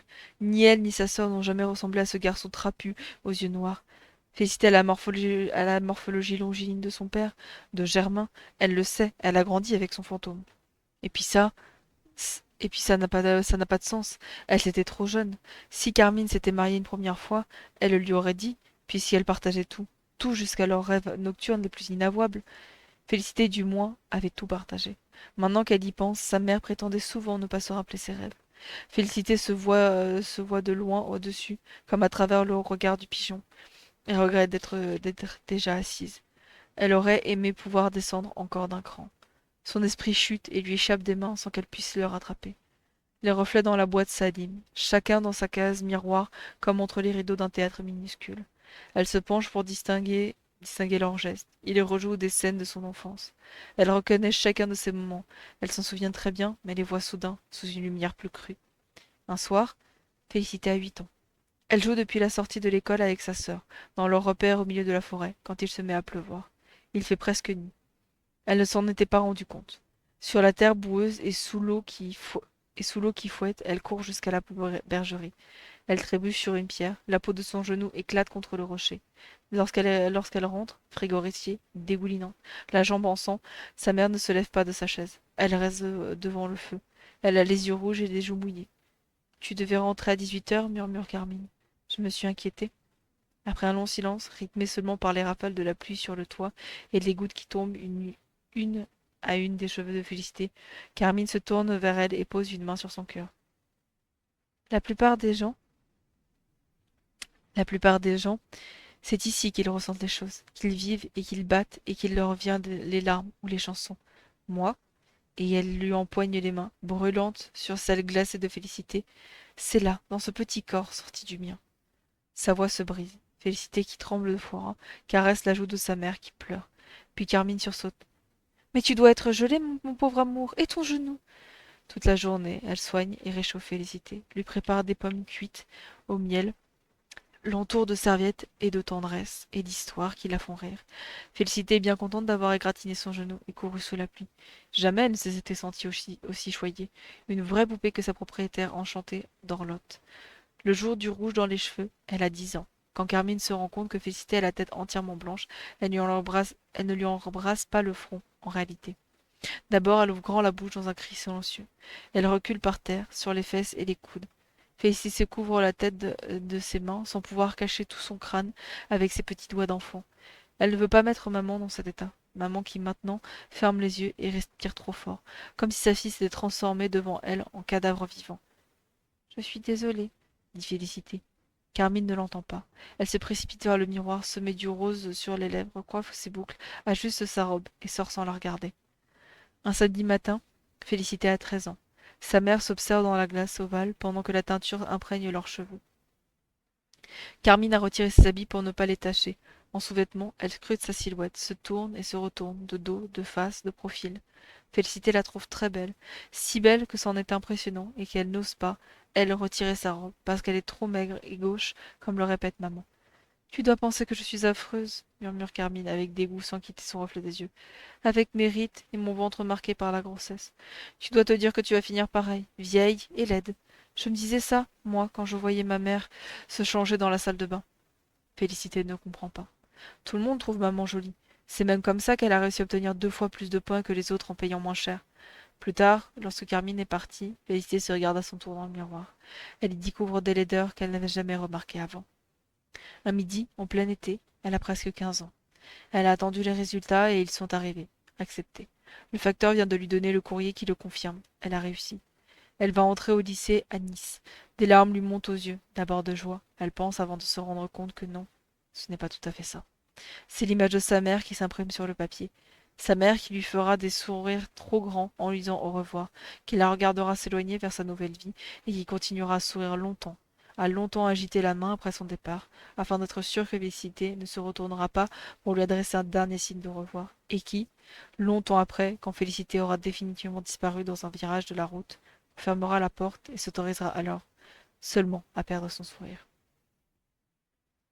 Félicité chasse les larmes de ses paupières. Elle ne dira pas à maman qu'elle va partir à Nice. Pas tout de suite, ça peut attendre. Une nuit d'hiver, Félicité a 19 ans. Elle est au Vietnam avec Marine, sa professeure de théologie.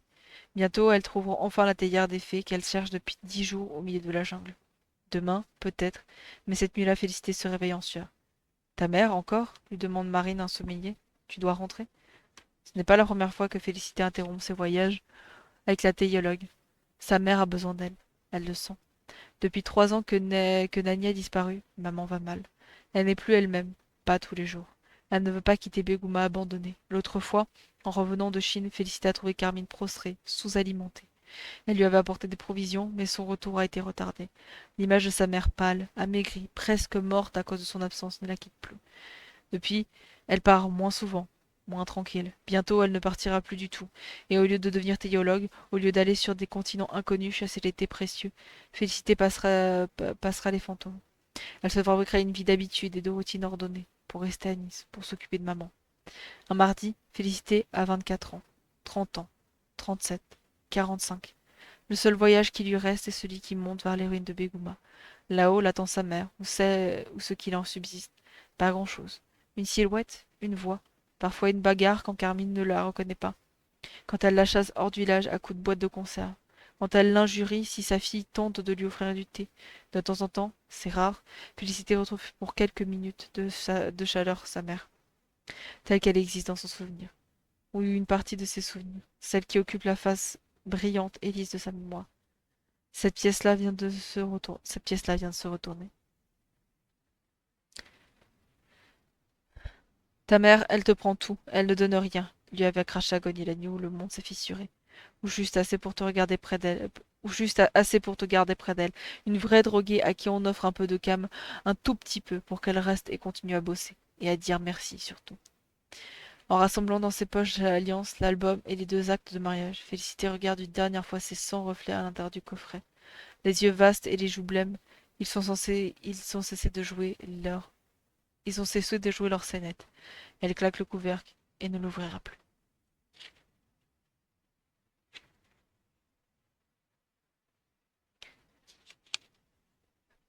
Le berger tempestaire. C'est pratique, n'est-ce pas, les questions et la colère, ça fait oublier le chagrin. Alors Félicité les emporte suspendus autour du cou comme une paire de gants de boxe, tandis qu'elle remonte vers la bergerie. Sa colère et ses questions écrasent en elle tout le reste, et c'est un broiement bienvenu qui n'attend même pas de réponse. Parce qu'il est plus simple de se demander jusqu'où s'empilent les secrets et les mensonges, jusqu'où ça va cette histoire, jusqu'où ça s'étend ses racines et ses mystères, jusqu'où et jusqu'à quand. Pas si loin Félicité, pas loin, mais très profond. Sa sœur, bien sûr, n'a pas ramené le moindre fantôme de la montagne. Elle a juste réussi à tordre la cuillère faute compréhensible, comme elle a le don de tout tordre. Félicité, sans lui adresser un mot, dépoussière la table du revers de la manche et y pose sa mallette. Au fond de la pièce, dans la porte ornée d'un charbon, surgit une tête, celle de son père. Viens m'aider, la monte aussi elle va mettre bas. Faut pailler sa cage d'agnage. Bonjour papa. Oui, viens, on n'a pas le temps. Elle sort une tasse, elle sort une à une les tasses, l'écuyer et les soucoupes. Aussitôt le fantôme se calme. Son corps entier traverse la porte. Un thé ensemble, ça te dit? Elle hoche la tête, il hoche la tête, les yeux écarquillés sur le service à thé. Félicité installe son réchaud portatif, attrape une vieille casserole dans un placard et la remplit à la pompe. Il lui faut une dizaine de poussées pour que l'eau gicle, 10 encore pour qu'elle sorte claire. Papa, commence Félicité tandis que l'eau chauffe doucement, j'ai des questions à te poser sur maman. Ah, tu veux bien y répondre? Je dois tendre l'oreille en même temps, tu sais. Faut bien protéger mes bêtes des loups et des voleurs, puis des gamins d'en bas qui aiment leur jeter des pierres. L'eau chante bientôt la note exacte qu'attend Félicité. Elle laisse tomber dans la théière, en forme de cavalier sur sa monture, un peu de thé des merveilles, mêlé à celui du lac Vieillou. Elle retire les, elle retire la casserole frémissante du réchaud, verse l'eau sur les feuilles. Une vapeur épicée embaume la bergerie. Les mains autour de la théière, Félicité ferme les yeux. Il lui reste au moins ça, elle pense. Au moins la chaleur entre les paumes et les volutes, le parfum. Au moins le thé. Quand le temps d'infusion est écoulé, elle verse le liquide fumant dans la tasse de son père. Vas-y, tu peux boire. Merci. Il est bon ce thé.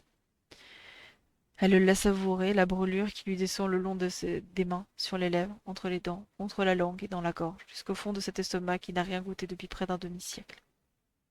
Son père n'a jamais manifesté l'envie de passer. L'éternité dans une bergerie, après tout, ce n'est pas pire qu'ailleurs. Hier, maman a crié. Tu l'as entendu?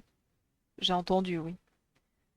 Ensuite elle s'est tue, d'un coup, dans la cabine téléphonique sur la grande place, n'est-ce pas?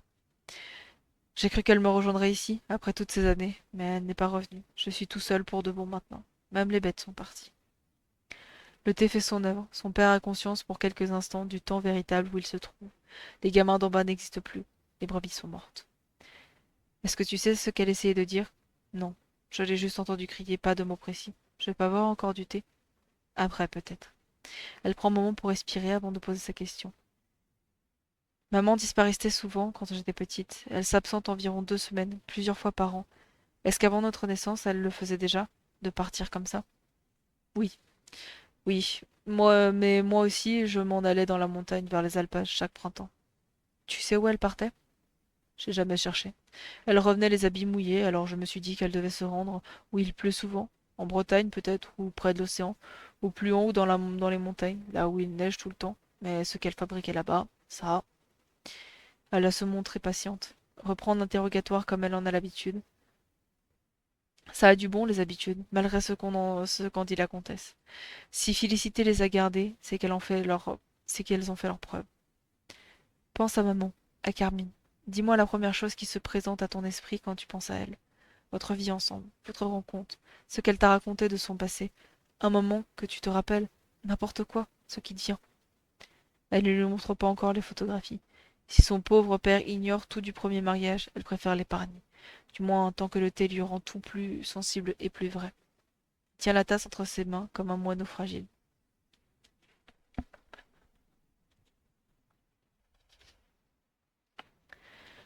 Tu sais ce qu'on dit des bergers ici. On me détestait pas, on m'aimait pas non plus. Je pouvais être utile ou dangereux, donc on me saluait de loin sans jamais m'approcher. Le pâtissier montait de temps en temps pour le lait, la fileuse pour la laine, et voilà. Attention, je ne mens pas.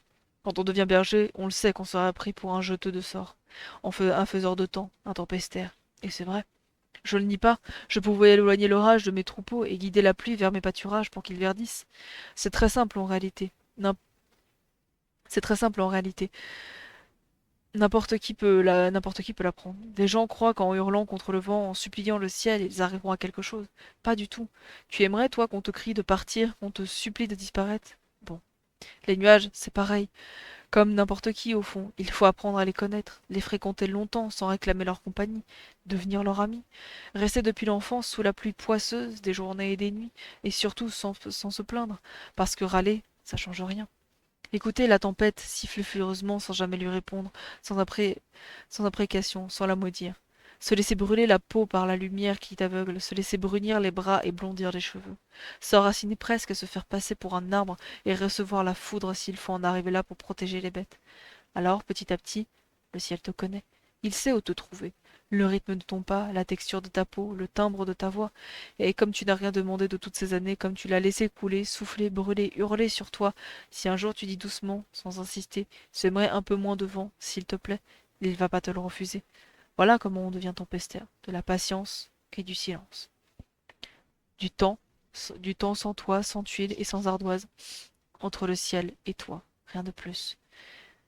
Mais les gens, tu as beau leur expliquer, ils écoutent pas. Quand je suis arrivée ici, j'avais 20 ans. J'ai jamais tenu une conversation de plus d'1 quart d'heure. Sauf avec les moutons, je veux dire. J'ai pris la bergerie parce qu'elle était vide et que personne ne la réclamait à cause des fleurs cannibales.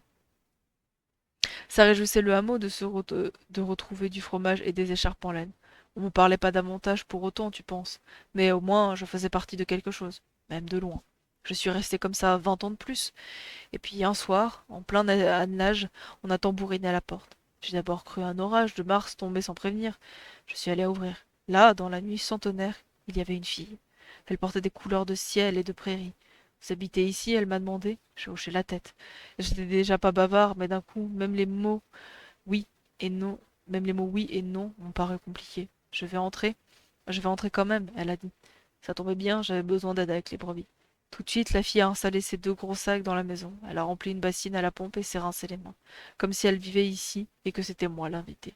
On a accouché ensemble 8 agneaux ce printemps-là, les 8 premiers. Elle ne posait pas de questions, donc j'ai rien demandé non plus. Je la regardais pas trop, sauf quand elle me voyait pas. Elle avait l'allure d'une fée, et je me réveillais chaque matin en pensant que sans doute elle serait plus là. Alors je saurais jamais si je l'avais rêvé ou si j'avais commencé à dormir dans la paille de l'étable par simple folie, pour laisser mon matelas à un mirage. Mais elle est restée. Elle a trouvé des noms pour les agneaux. Elle a mangé avec moi des salades de pissenlit et des bouillons au romarin. Elle a tendu et trait les bêtes. Elle m'a raconté qu'elle s'appelait Carmine, et beaucoup d'autres choses encore. Elle a dansé devant le feu quand je jouais du fifre et du tambourin. Elle m'a invité à la rejoindre sur mon propre matelas. Quelquefois, Carmine avait des accès de tempête. Pour un bleu sur sa cuisse, pour une remarque reçue au marché, elle rentrait sans fermer la porte, se roulait en boule et restait par terre à grincer des dents. Elle pleurait pas, elle criait pas. Le ciel le faisait pour elle. Des orages et des pluies telles que seul le mont Bégo sait en déchaîner. Le fracas d'un fouet géant qui claque contre les cimes, des mélèzes qui hurlent comme déracinés, comme si on arrachait leurs jambes hors de la terre, les bêtes qui bêlent en écho, qui ruent et s'affolent de l'autre côté du mur, de la foudre surtout à fendre la montagne. Peut-être, je pense alors que Carmine restait pour le tempestaire en moi, pour que j'éloigne d'elle les tonnerres. Pourtant, même si je demandais au ciel d'apaiser sa furie, rien ne marchait mieux que de tenir la petite contre moi et de lui murmurer des mots, des jolis, des mots, des jolies Carmine, ma belle Carmine, ma chérie. Elle répétait après moi, jolie Carmine, belle Carmine, Carmine chérie. Son front devenait moins fiévreux, sa mâchoire se dénouait, elle respirait mieux, et l'ouragan passait. En rentrant une fois, je l'ai trouvée assise près du feu, face à un homme en tunique noire et col blanc. Ce monsieur va nous marier, elle m'a dit. C'est bien, j'ai répondu, et je le pensais. Jour de la fête avec sa couronne de sapin, sa robe en laine tissée, ses graines de rousseur sur le nez, et les pommettes, j'ai cru épouser un esprit des forêts. Je comprenais pas pourquoi Carmine, la petite et menue Carmine, 100 fois plus de beauté et 20 ans de moins que moi, douce depuis le dessous des pieds jusqu'aux paupières, sombre et rose et belle. Je t'ai dit à quel point elle était belle. Elle restait auprès d'un berger gris, silencieux et rugueux. J'ai jamais osé soulever la question. J'avais peur qu'elle se la pose. Moi, j'étais de plus en plus vieux, de plus en plus plissé, et elle continuait d'avoir 20 ans. Déjà qu'au début, les gens la prenaient pour ma fille, bientôt on m'a demandé si c'était ma petite fille. Je m'en fichais. Tant qu'elle restait et tant qu'elle s'en fichait aussi, ça m'était bien égal. Elle s'est mise à grossir, toujours très joliment, un peu avant ma mort. Et j'en ai vu des délivrances, mais pas une fois un tel chaos. Carmine avait la haine des portées multiples. Les brebis grosses et faibles aux mamelles difformes, les pattes chancelantes sous le poids des petits, elle en frissonnait déjà de dégoût. Elle détournait les yeux. Mais alors, si elle devinait du coin de l'œil 2 museaux sortir d'un même ventre, on partait à nouveau pour une nuit d'orage. Tu comprends? Pourquoi sentir son propre corps agité de bataille, secoué de morsures et de poings, elle n'a pas supporté. Tempête sur tempête, bise brune, lombarde et les nuits qui clignotent, entrecoupées d'éclairs. Même la Mireille, elle voulait plus venir. Pour soulager Carmine, je disais les gardes secrètes enseignées par mon père, les mots qui ne sont qu'aubergers.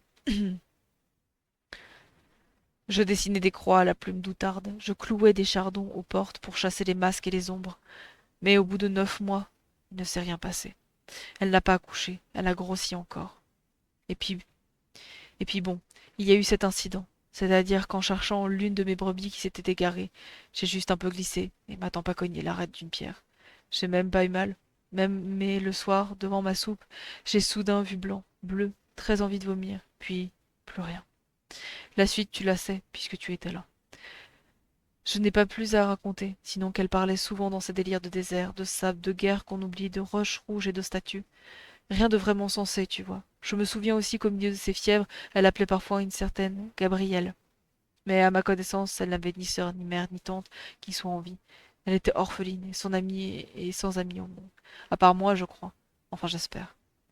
Est-ce qu'il reste du thé? Félicité, en entendant le nom de Gabrielle, voudrait le prendre dans ses bras. Elle étend sa main qui lui traverse l'épaule pour l'étreindre. Donc tu ne sais pas ce qui l'a occupée jusqu'à cette nuit où elle a débarqué ici? Là où elle partait, d'où elle venait, pourquoi elle a choisi ce village loin de tout, qui étaient ses parents? Mort depuis longtemps, répond rêveusement son père. Enterrés ensemble à Nice, sur la colline, Adélaïde et Zachario. Elle m'a jamais dit leur prénom. Je les ai entendus le jour du mariage. Pas retenu leur nom de famille. Pour le reste, non, j'en sais rien. Et je vais te dire, Félicité, s'il fallait retourner sur mes pas, je ne voudrais rien savoir d'autre. Quand tu as 40 ans, le double de moutons et personne à aimer, si une fée des forêts t'attrape une nuit à ta porte, frappe une nuit à ta porte et souhaite t'épouser, tu ne demandes rien. La vérité, c'est une bulle de savon noir. Tu cherches à la saisir, elle risque d'éclater. Le corps et les corbeaux. Félicité, je lui ai dit à ce moment dans son récit, l'histoire que vous m'avez racontée, je la trouve passionnante. Ce n'est pas la question, mais voilà, elle se passe 30 ans après les faits, et moi, aux archives, on va commencer à m'interroger. Félicité a reposé sa tasse tout doucement, sans la faire claquer contre la soucoupe. Elle a mis son menton sur ses mains croisées, comme ça, m'a regardé jusqu'au fond du crâne avec ses yeux métalliques et m'a répondu. Ah bon? J'ai dégluti ma gorgée de thé. Elle a continué. Si tu montes encore aujourd'hui à Beguma, tu trouveras au milieu de la grande place, ou ce qu'il en reste, un rectangle de fleurs bestiales et plus hautes que toi.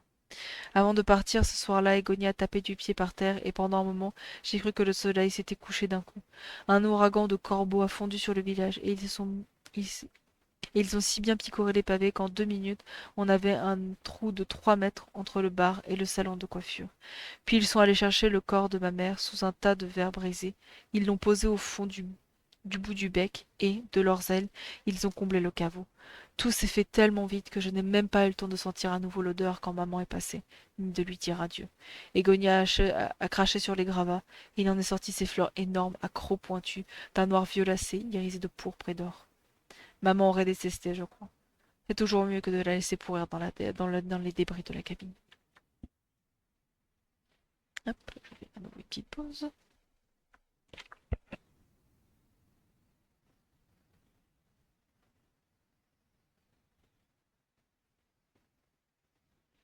Oh, je crois comprendre ce que tu dessines et j'aime beaucoup. Ça m'a inspiré quand tu m'as parlé du perso, je me suis dit ça a l'air cool, je vais partir là-dessus. Eh ben, c'est très sympa. Sache que Egonia n'a pas de cheveux sur la tête et elle a qu'une seule dent. Ah! Eh ben écoute, c'est parfait du coup, c'est pile poil ce que j'ai fait. Mais sinon, elle était avant d'avoir cette image-là, elle avait des cheveux, elle avait de longs cheveux noirs et des yeux dorés, Ok. comme leur mère. Hop. Alors, il est comment ce chapitre? Oui, bon, j'ai le temps d'en faire un ou deux avant que ce soit la nickel. Nickel. Renverser le thé. Depuis la banquette arrière sur le trajet du retour, Agonie emplit l'habitacle avec son haleine de champignon et refuse de s'attacher. À chaque virage de la vallée, Félicité lui propose d'ouvrir la fenêtre sur le ton mi-rassurant, mi-alarmé qu'elle utilise enfant pour lui faire retenir ses explosions. Elle n'imagine même pas ce que ça donnerait, la bile de sa sœur sur les sièges en cuir. Quand la route tourne un peu moins, elle regarde dans le rétroviseur et dit: Tu n'as pas le droit de garder ça pour toi, tu sais. C'était ma mère, et de toute façon, si tu veux la retrouver, tu devras me dire ce qu'il y avait dans ce carnet tôt ou tard. Agonie agrippe les sièges, Agonie agrippe les sièges avec ses mains crochues, le regard frénétiquement attiré par le paysage qui défile, incapable de fixer les yeux sur l'horizon. Elle n'est jamais montée dans un véhicule, aucun véhicule, même pas sur un âne. De pitié ou de dégoût peut-être, Félicité finit par baisser elle-même la fenêtre. L'air froid du pied L'air froid du soir piégé entre les gorges la Vésubie s'engouffre dans la voiture. Plus tard, peut-être, souffle l'agonie, levant hop les 4 insectes noirs qui sortent de ses lèvres.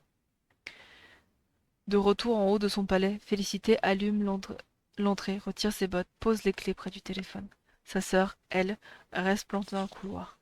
Félicité soupire et la pousse comme un gros chariot jusqu'à la douche. Egonia hésite un instant devant la salle de bain. Des odeurs de mangue et d'orange lui remontent dans les narines, rien qu'à la vue du lavabo. Mais elle se raisonne. Ici, au moins, la porte n'a pas de serrure, et sa mère n'est plus là pour leur tourner la clé.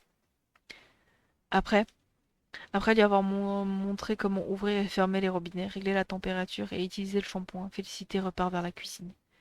Elle se frotte les joues et les lèvres au liquide vaisselle. Lorsqu'elle laisse l'eau froide couler sur sa langue, elle se frotte les joues et les lèvres au liquide vaisselle. Longtemps, elle laisse l'eau froide couler sur sa langue. Puis elle attrape le torchon rêche accroché au four et le passe sur son visage, son cou et ses bras, partout où l'eau a dégouliné. L'odeur du cadavre a presque disparu. Pas le souvenir, les mensonges, ni les mensonges. Félicité, appelle la voix d'Angèle Victoire depuis le salon. J'ai presque fini de boire ce que vous m'avez préparé ce matin. Voilà un quart d'heure que vous êtes rentré et je n'attends toujours pas siffler la bouilloire. La passeuse de fantôme, les deux mains appuyées contre le bac de l'évier, lève les yeux vers les étagères à sa droite. Son regard se pose sur les boîtes alignées. Je nous ai servi un thé réconfortant. Elle claironne son annonce quand la sorcière est... Tout ça qui dit apparemment. C'est Angèle. Je nous ai servi un thé réconfortant. Elle claironne son annonce quand la sorcière émerge de la salle de bain et se risque dans le salon, fumante, humide et rouge. Elle a remis ses habits encrassés qui font un bruit de vide ordure dès qu'elle bouge. Mais elle sent déjà un peu moins mauvais. Félicité tire une chaise et lui indique de s'asseoir. Egonia se raidit. Félicité n'a jamais partagé son thé avec elle, sauf une seule fois. Et puis le service posé sur la table n'a rien à voir avec la porcelaine qu'elle a offerte à leur père cet après-midi. La théière est en fonte, les tasses en bois épais, solides, sans valeur. Ouf. Viens, Nanny, assis-toi. Cet ordre, au ton doucereux, lui en rappelle d'autres. Des interdictions de toucher, des invitations à entrer dans des lieux étroits dont elle ne pouvait plus sortir. Tiens, prends une tasse. Les griffes d'Egonia s'enfoncent dans ses paumes. Bois tant que c'est chaud. Egonia se lève d'un bond en cognant son poing sur la table. La théière en fonte sursaute. Calme-toi, Nanny. Du revers de la main, elle jette contre le mur la tasse en bois qui projette le thé fumant sur le parquet. Le buffet, la tapisserie, éclabousse la comtesse. Félicité ignore les cris indignés du fantôme. Sur un ton calme, presque doux, bien plus doux que son regard, elle dit: C'est un thé rare et précieux que tu viens de gâcher. Un thé qui fait parler ceux qui le boivent. Félicité poursuit aussitôt les 9 papillons jusqu'à ce qu'ils s'envolent par la fenêtre, puis se retourne, le souffle court, vers sa sœur. Elles ne disent rien, c'est inutile. Pas besoin de parler pour lire mot à mot les discours intérieurs que l'autre se récite. Et puis franchement, qu'est-ce qu'il y aurait à dire après une vie entière à s'ignorer, à vivre en fille unique et en fille de personne? Quoi de plus à se dire 30 ans après s'inquiéter? Sous les haillons de ma sœur, sont félicités. Sous ces haillons que je vois, c'est un tas où s'empile très exactement la liste des scories que j'ai abandonnées. Sur le perron de mon palais, rien d'éclatant que la laideur, rien de puissant que la nausée, le dégoût qu'elle sème exprès pour emmerder le monde et mériter sa haine, s'en délecter. Car s'il faut que l'on soit meurtri, autant choisir avec quelle dague, autant la fabriquer, l'offrir à chaque main qui passe pour garder l'illusion, après des coups, que la blessure ne saigne pas, puisqu'au fond sa déchirure n'est orchestrée que par soi. Sous les tissus d'argent et sous les cheveux lisses, songe Egonia. Je reconnais une ombre, celle de l'autre que j'aurais pu devenir, femme béton cimenté de certitude, cuirassée d'habitude verticale, sans fissure, terre si lointaine derrière ses murs, ce territoire où elle amasse, bottes d'acier, cheveux teintés, précieuse porcelaine, qu'elle n'y trouve plus de place pour rien d'autre qu'elle-même. Dans cette forteresse-là, rien n'est prévu pour le désordre, pour les ordures et la colère. Alors, la femme béton les ingère et planque tout ce qui déborde derrière les murailles de masques et de miroirs sans teint. Derrière les murailles et sous les vieux haillons, chacune croit bien sûr avoir raison. L'une parce que depuis toujours elle vit avec la vérité, et l'autre parce qu'elle sait, les gens qui doutent le moins sont infailliblement ceux qui se trompent le plus.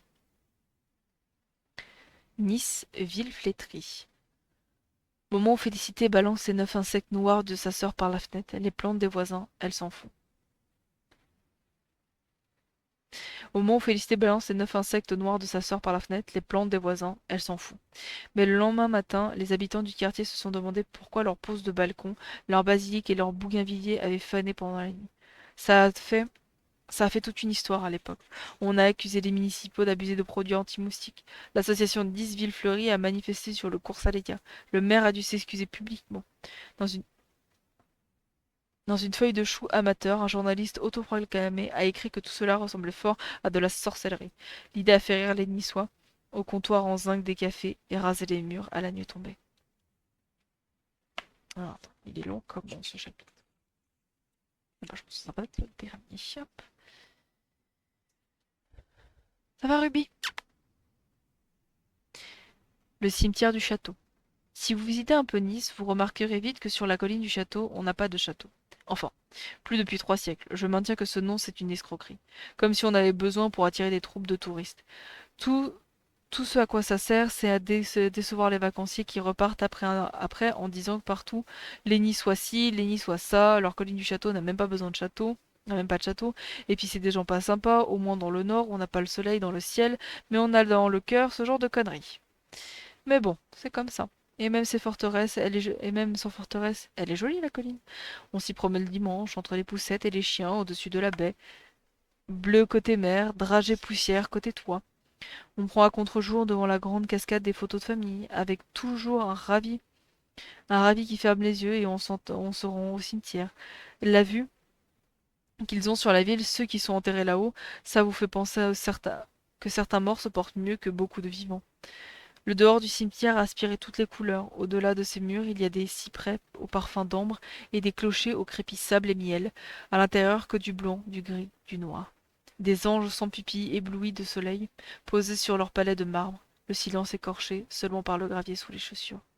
Ce samedi matin, c'est le 3e jour d'affilée que Félicité monte à la colline pour y chercher ses grands-parents, Adélaïde et Zachario. De prénoms tout nus, sans nom de famille par-dessus pour les habiller, à trouver parmi les 2800 tombes alignées sur 14 000 carrés de dédales immaculés. Les archives sans nom, sans année de naissance, de mort ou de mariage, ce n'est même pas la peine d'y penser. Elles ne sauront rien faire. Il lui faut donc une tombe. C'est celle qu'elle a cherchée depuis 3 jours. Celle qu'elle cherche depuis 3 jours.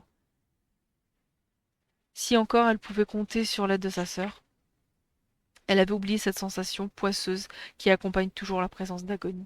Dans leur enfance, elle sentait ses grands yeux la suivre partout dans la bergerie, la dévorer d'envie depuis le plafond. Elle ne lui en voulait pas, à l'époque. Elle n'aurait pas aimé devoir se cacher dans la charpente pour échapper aux tempêtes de sa mère. La petite Félicité prenait ce serment de ventre. La petite Félicité prenait ce serment de ventre pour de la compassion, pour une tristesse, savoir sa sœur toute seule là-haut. Elle n'aimait pas rester loin de Nanny, parce que Nanny avait besoin d'elle. La Félicité adulte comprend mieux. Ce qui lui pesait sur la nuque, c'était le désir obsédant qui consumait sa jumelle, lui voler sa peau pour s'en faire un costume. Chaque tendresse de Carmine en devenait gênante, teintée de honte et du crissement des ongles d'agonie sur le bois des poutres. 30 ans plus tard, ne reste plus que la gêne. Et Félicité a beau ne plus être une enfant, elle n'ose toujours pas secouer violemment, une bonne fois pour toutes, cette sangsue agrippée à son bras. Quand elle se couche, c'est au vacarme d'Agonie qui s'agite dans le salon. Quand elle se réveille, Agonie est debout, à poser des gouttes de salive du bout des doigts sur les meubles pour y planter ses monstres à pétales. À l'heure du thé, Agonie se penche sur les boîtes attirée comme un fantôme vers les feuilles encore sèches. Félicité range loin de sa bouche les réserves d'étrangeté, surtout celui du Val de la Masque, le plus puissant, qui a vieilli pendant 114 ans. Ce thé-là, elle l'a placé tout à l'arrière de l'armoire.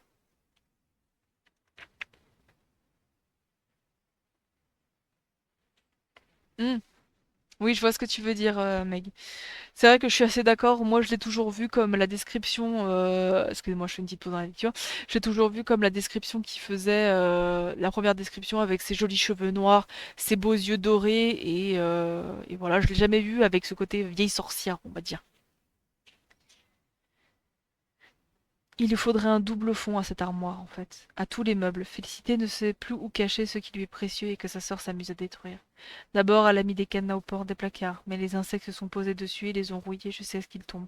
Son plus beau carré de soie, rapporté de Souzou par Marine, n'existe plus. Les phalènes ont réussi à se glisser entre les fentes de la penderie. Elle a fini par bâcher tout l'appartement, parquet, meubles, murs, plafond.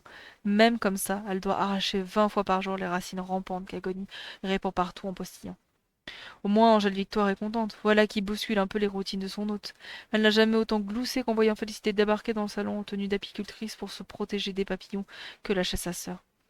Puis elle a arrêté de rire en comprenant qu'avec des gants comme cela, la passeuse ne pourrait pas lui préparer la moindre tasse de thé. Agonie, elle, a continué à ricaner.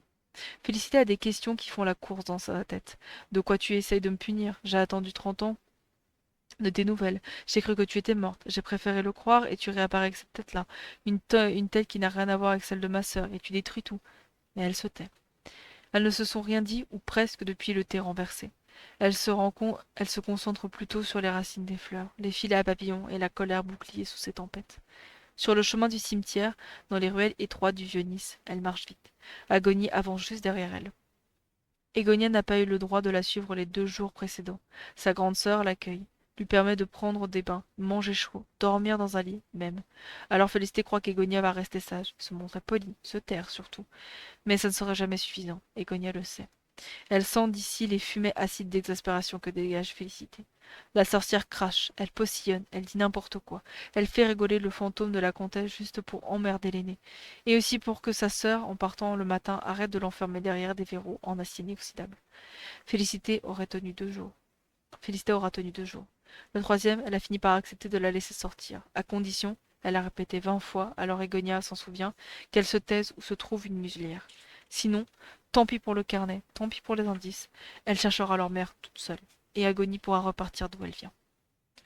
D'après ce qu'elle a compris, elle cherche les parents de Carmine, leurs grands-parents, donc. Bizarre, la famille qu'elle a déjà, c'est bien suffisant. Qu'est-ce qu'elle ferait d'aïeul qui ressemble à sa mère? Félicité arrive au sommet hors d'haleine. Avant de pénétrer dans le cimetière, elle reprend son souffle, accoudée à la balustrade, en regardant les ferries tracer des cicatrices à travers la baie. Le premier jour, elle s'adressait au gardien pour obtenir un plan, une indication peut-être. Mais le gardien, assis dans son bureau sous un aigle couronné, a choisi ce métier parce que les morts le laissent remplir en paix ses sudoku, pas pour se faire harceler par des touristes persuadés qu'il connaît par cœur tous les noms gravés sur les 2800 tombes du terrain. Félicité lui a indiqué en souriant où elle habitait. Palais de Caïs de Pierre-là, dernier étage. Le gardien n'a pas compris tout de suite pourquoi elle lui donnait son adresse. Au bout de 3 secondes, ses yeux se sont écarquillés, et il a décroché à la hâte le combiné du téléphone. Faut m'excuser, madame. Il a dit tout penaud en raccrochant. Même à la mairie, ils n'en savent rien, sans date ni nom de famille. Elle recommence à arpenter le chemin qui longe les dalles de marbre.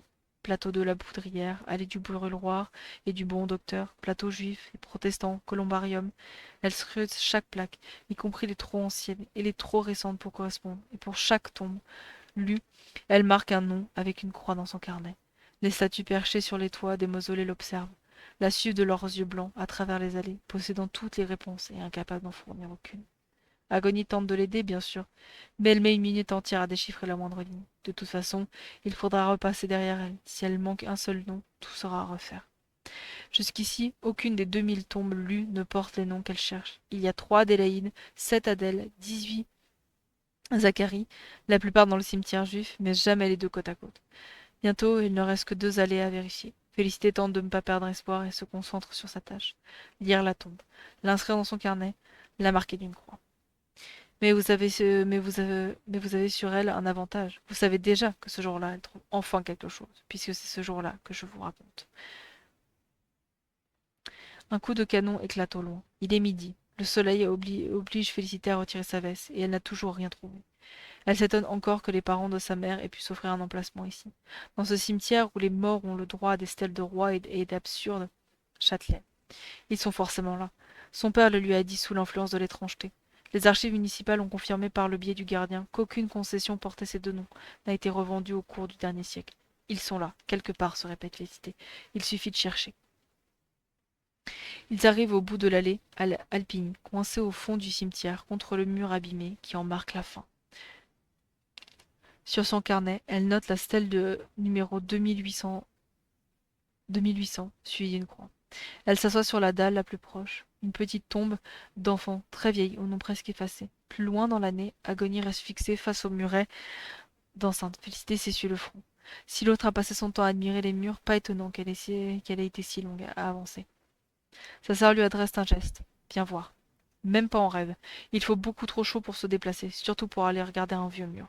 Agonie lève alors une main et du bout de son ongle jaune suit la trace des entailles et des trous qui grèvent la surface. De loin, Félicité distingue le contour imprécis d'une lettre, puis d'une autre, et d'autres encore. Elle se lève et s'approche. Sur la paroi, des dizaines de centaines de lettres enchevêtrées forment des milliers de noms gravés au fil des décennies, estompés par le temps, et la couche verdâtre qui recouvre les pierres. Félicité fronce ses sourcils. Ça ne veut rien dire. Même si elle arrivait à déchiffrer tout le mieux, les prénoms qu'elle recherche n'y sont peut-être pas. On a pu les recouvrir, et elle a supposé qu'elle les trouve. Sans nom ni date, elles ne seront pas plus avancées. Egonia hausse les sourcils. Ce n'est pas comme si elles avaient le choix. Donc, ouais. Ok, et ben on va s'arrêter là parce que le prochain chapitre est un peu long et je commence à fatiguer. Voilà, c'est tout pour ce soir. Eh bien, écoute. Moi, j'ai pas fait ce que je voulais faire, mais au moins, j'ai pas mal avancé quand même. Tu penses le finir à un moment? Je vais être honnête, je ne pense pas. J'ai clairement pas le temps. Oui, oui, je me doute parce que t'es vachement en retard sur pas mal de trucs. Ah Donc... ouais. Mais c'est très sympa ce que t'as dessiné, j'aime beaucoup. Ouais, je sais pas, je me suis inspirée de ce que t'as dit dans la description. Au départ, je voulais faire vraiment un truc par rapport aux fantômes, puis quand j'ai capté que c'était plus bresson que ça, je me suis dit, Ouais, non, c'est un peu plus on va violent. switch. Hein. C'est On un, va switch. c'est un peu plus violent que. Je veux dire, il y a un moment, il y a quand même tout un passage où il y a une description assez crue d'un accouchement, donc forcément, voilà. Miam. J'étais en train de me dire, il y a pas mal de monde ce soir. Et bah, écoute, Dial est en live, ça fait longtemps. Je vais aller lui balancer tout le monde. Hop. Mais sinon, les gens, est-ce que vous avez apprécié? Et toi, Rinlu, est-ce que tu as apprécié?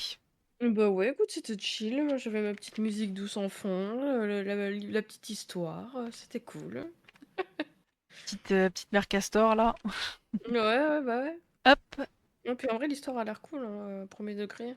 Donc, L'histoire est très sympa. Allez, hop, hop, hop, je veux voir les 7 personnes ou les 6 personnes pour aller sur le live. C'est bien. C'est bien. Vous êtes de bons pirates. Non, ouais, l'histoire est très sympa et je le recommande comme bouquin. Moi, c'est un bouquin qui m'a beaucoup touché, qui m'a fait pleurer aussi. Et merci John pour être passé comme d'habitude fidèle au poste. Donc oui, je te le recommande, je t'enverrai. Bah, je crois que je t'avais déjà envoyé le nom. Donc, mais Oui. c'est très gentil à toi d'être passé. Est-ce que tu as un petit mot pour les gens du live avant qu'on parte chez Yal? Faites pipi sous la douche, ça économise une chasse d'eau. Je sais rien d'autre. Eh ben parfait, ça sera sur ces dernières paroles que on vous laisse et je vous envoie chez Yal. Des bisous tout le monde et on se retrouve demain pour du Minecraft. Bye bye. Oh, je te jure, alors toi. Hein.